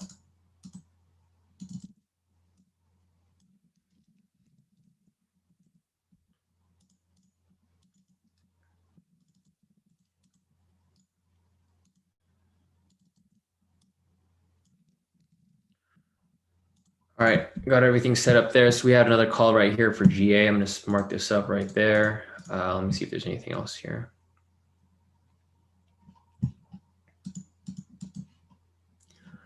There's technically an entry here for GC. Like people want to take that buy scalp. Man, I'm so pissed. I should have just left my trade running. I mean, it's all good. About to hit TP1 over here for that. If I see another scalp, I'm going to take another one. So congrats to you guys who took that trade right there for US 30. Here, I'll just I'll give you guys an update in the chat as well. US 30 snipe the series scalp position called during live session. Just hit full TP or plus 500 pips using the K² snipe strategy. Let's forward this over to you guys real quick. So I try to give you guys as much updates as I can, guys. Obviously, I'm busy. Like I'm here answering questions and I'm not able to answer stuff right away. But it looks like a lot of you guys here locked in some profit. So let's see, Tam over here locked in. Nice. So Tam, she sniped it herself. She actually took that snipe before I even called it. So she took the snipe right here, US 30, 10 minute. And she locked in about 150 and another 150 right here. So congrats, Tam. You've been killing it like day in, day out. You've been super consistent with it. So that's a great move right there. I'm going to forward this over to the saved messages. If you guys have more profits you guys want me to share in the group, you know, go ahead and send them over to me and I'll add you guys to the public posting for this. So that looks good right there. Let me see. Let's see. CT said NASDAQ 30 minutes long. Go on the 30 real quick. See if there's any zones up here.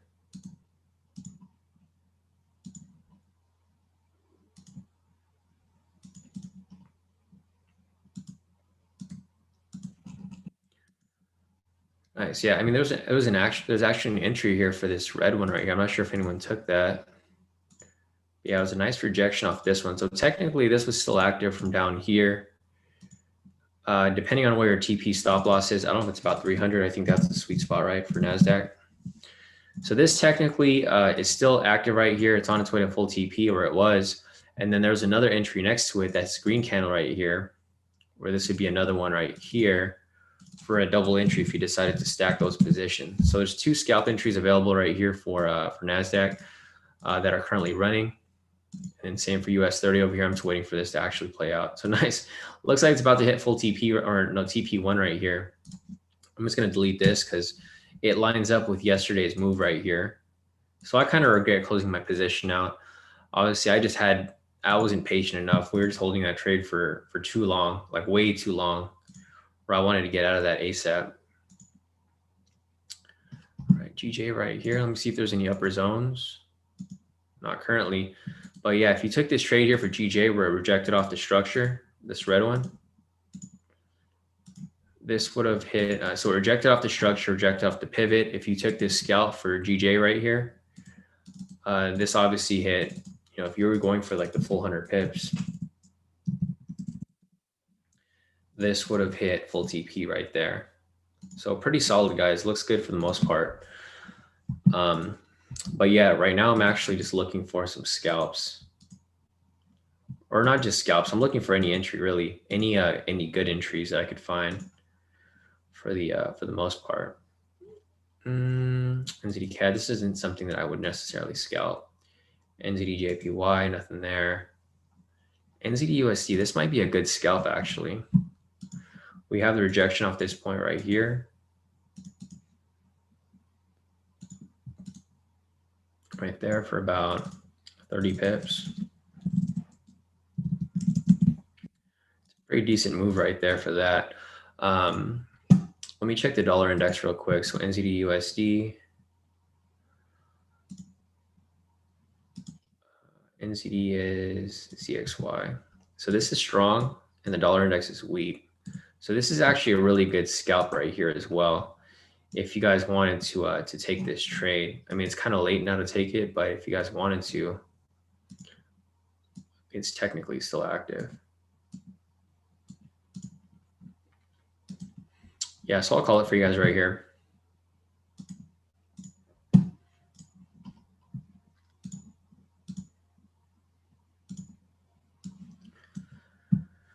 So I'll call this right here for you guys. Let me just see buy limit. I just do 2 TPs for this one because it's a small little move.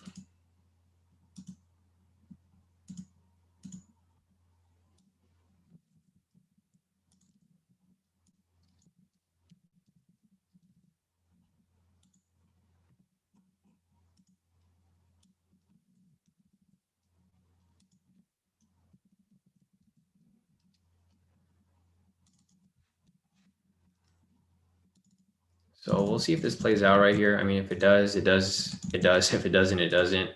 I'm just going to use 2 TPs for this one since it's a small little move here.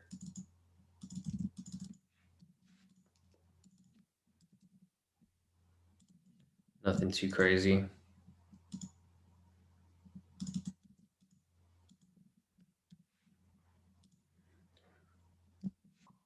All right. So I sent that trade out to you guys. So if you guys are in the premium, I'm sending you guys the parameters here. Obviously, if you guys want to join the premium, just go on the website, kttrades.com, and then you can sign up over there to get access to everything. So this is going to be TP1 for 15 pips. Damn, US 30 is pushing up pretty nice right now. I really regret closing that position. I should have just listened to what I was saying earlier, It's got to be patient. It's all good. It's all good. It happens. I'm going to hop in on the next one anyway. So I'm just going to lock in some more profit off that as we continue on. 30.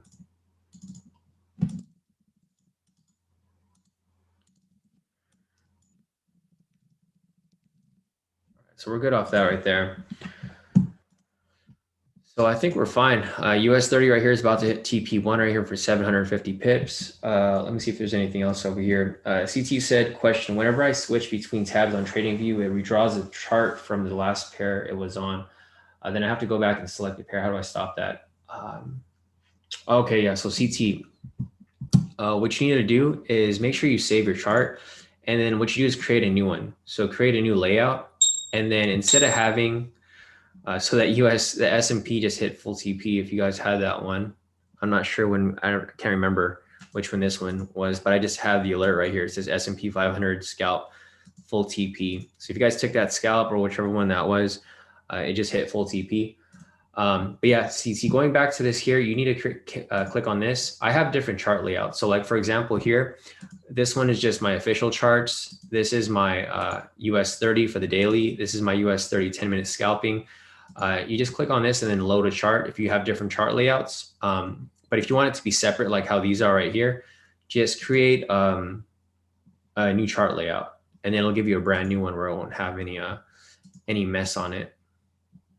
So that way you can have different markups per chart. Like for right here, I have testing.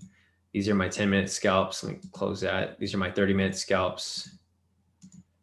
And yeah, you just want to make sure that they don't overlap.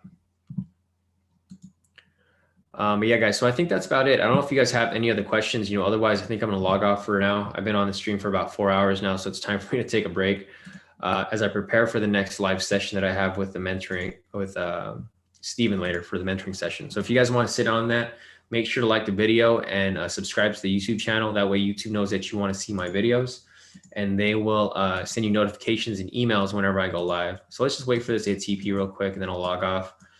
I'm probably gonna go hit the gym real quick, get a quick workout in before we hit these charts again. So wow, look at this right here. There's some great entries right here for a lot of these pairs. Now that we're using the new strategies, right here are Euro odds in profit. Our GA is currently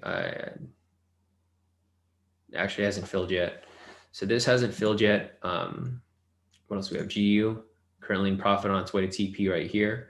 So all of our positions are pretty good for the most part, guys. I don't see anything bad happening with any of the positions, and everything looks pretty solid for the most part.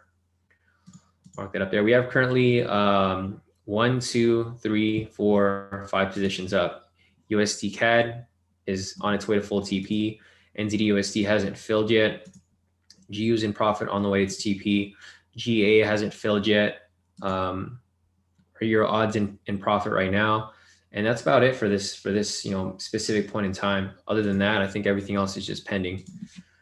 Let's see. Trell said K2 with the comeback. I'll never doubt you ever again. Yeah, no, Trell, definitely. It came right back exactly how we anticipated, right? I mentioned you guys, just be patient, wait for it, and it'll come back. And that's exactly what happened here. So if you guys are patient, held on to it, you guys should be good. I closed that in profit, so I'm happy. Obviously, I'd be happier if I had more profit, but we're just gonna keep hanging on with this for the most part. See how it plays out. Kimmy said, how do you tell the direction you should take after confirmation? Is it based on the previous signal? The color? I mean, Kimmy, it really depends on what you're applying, right? Are you applying the scalping strategy?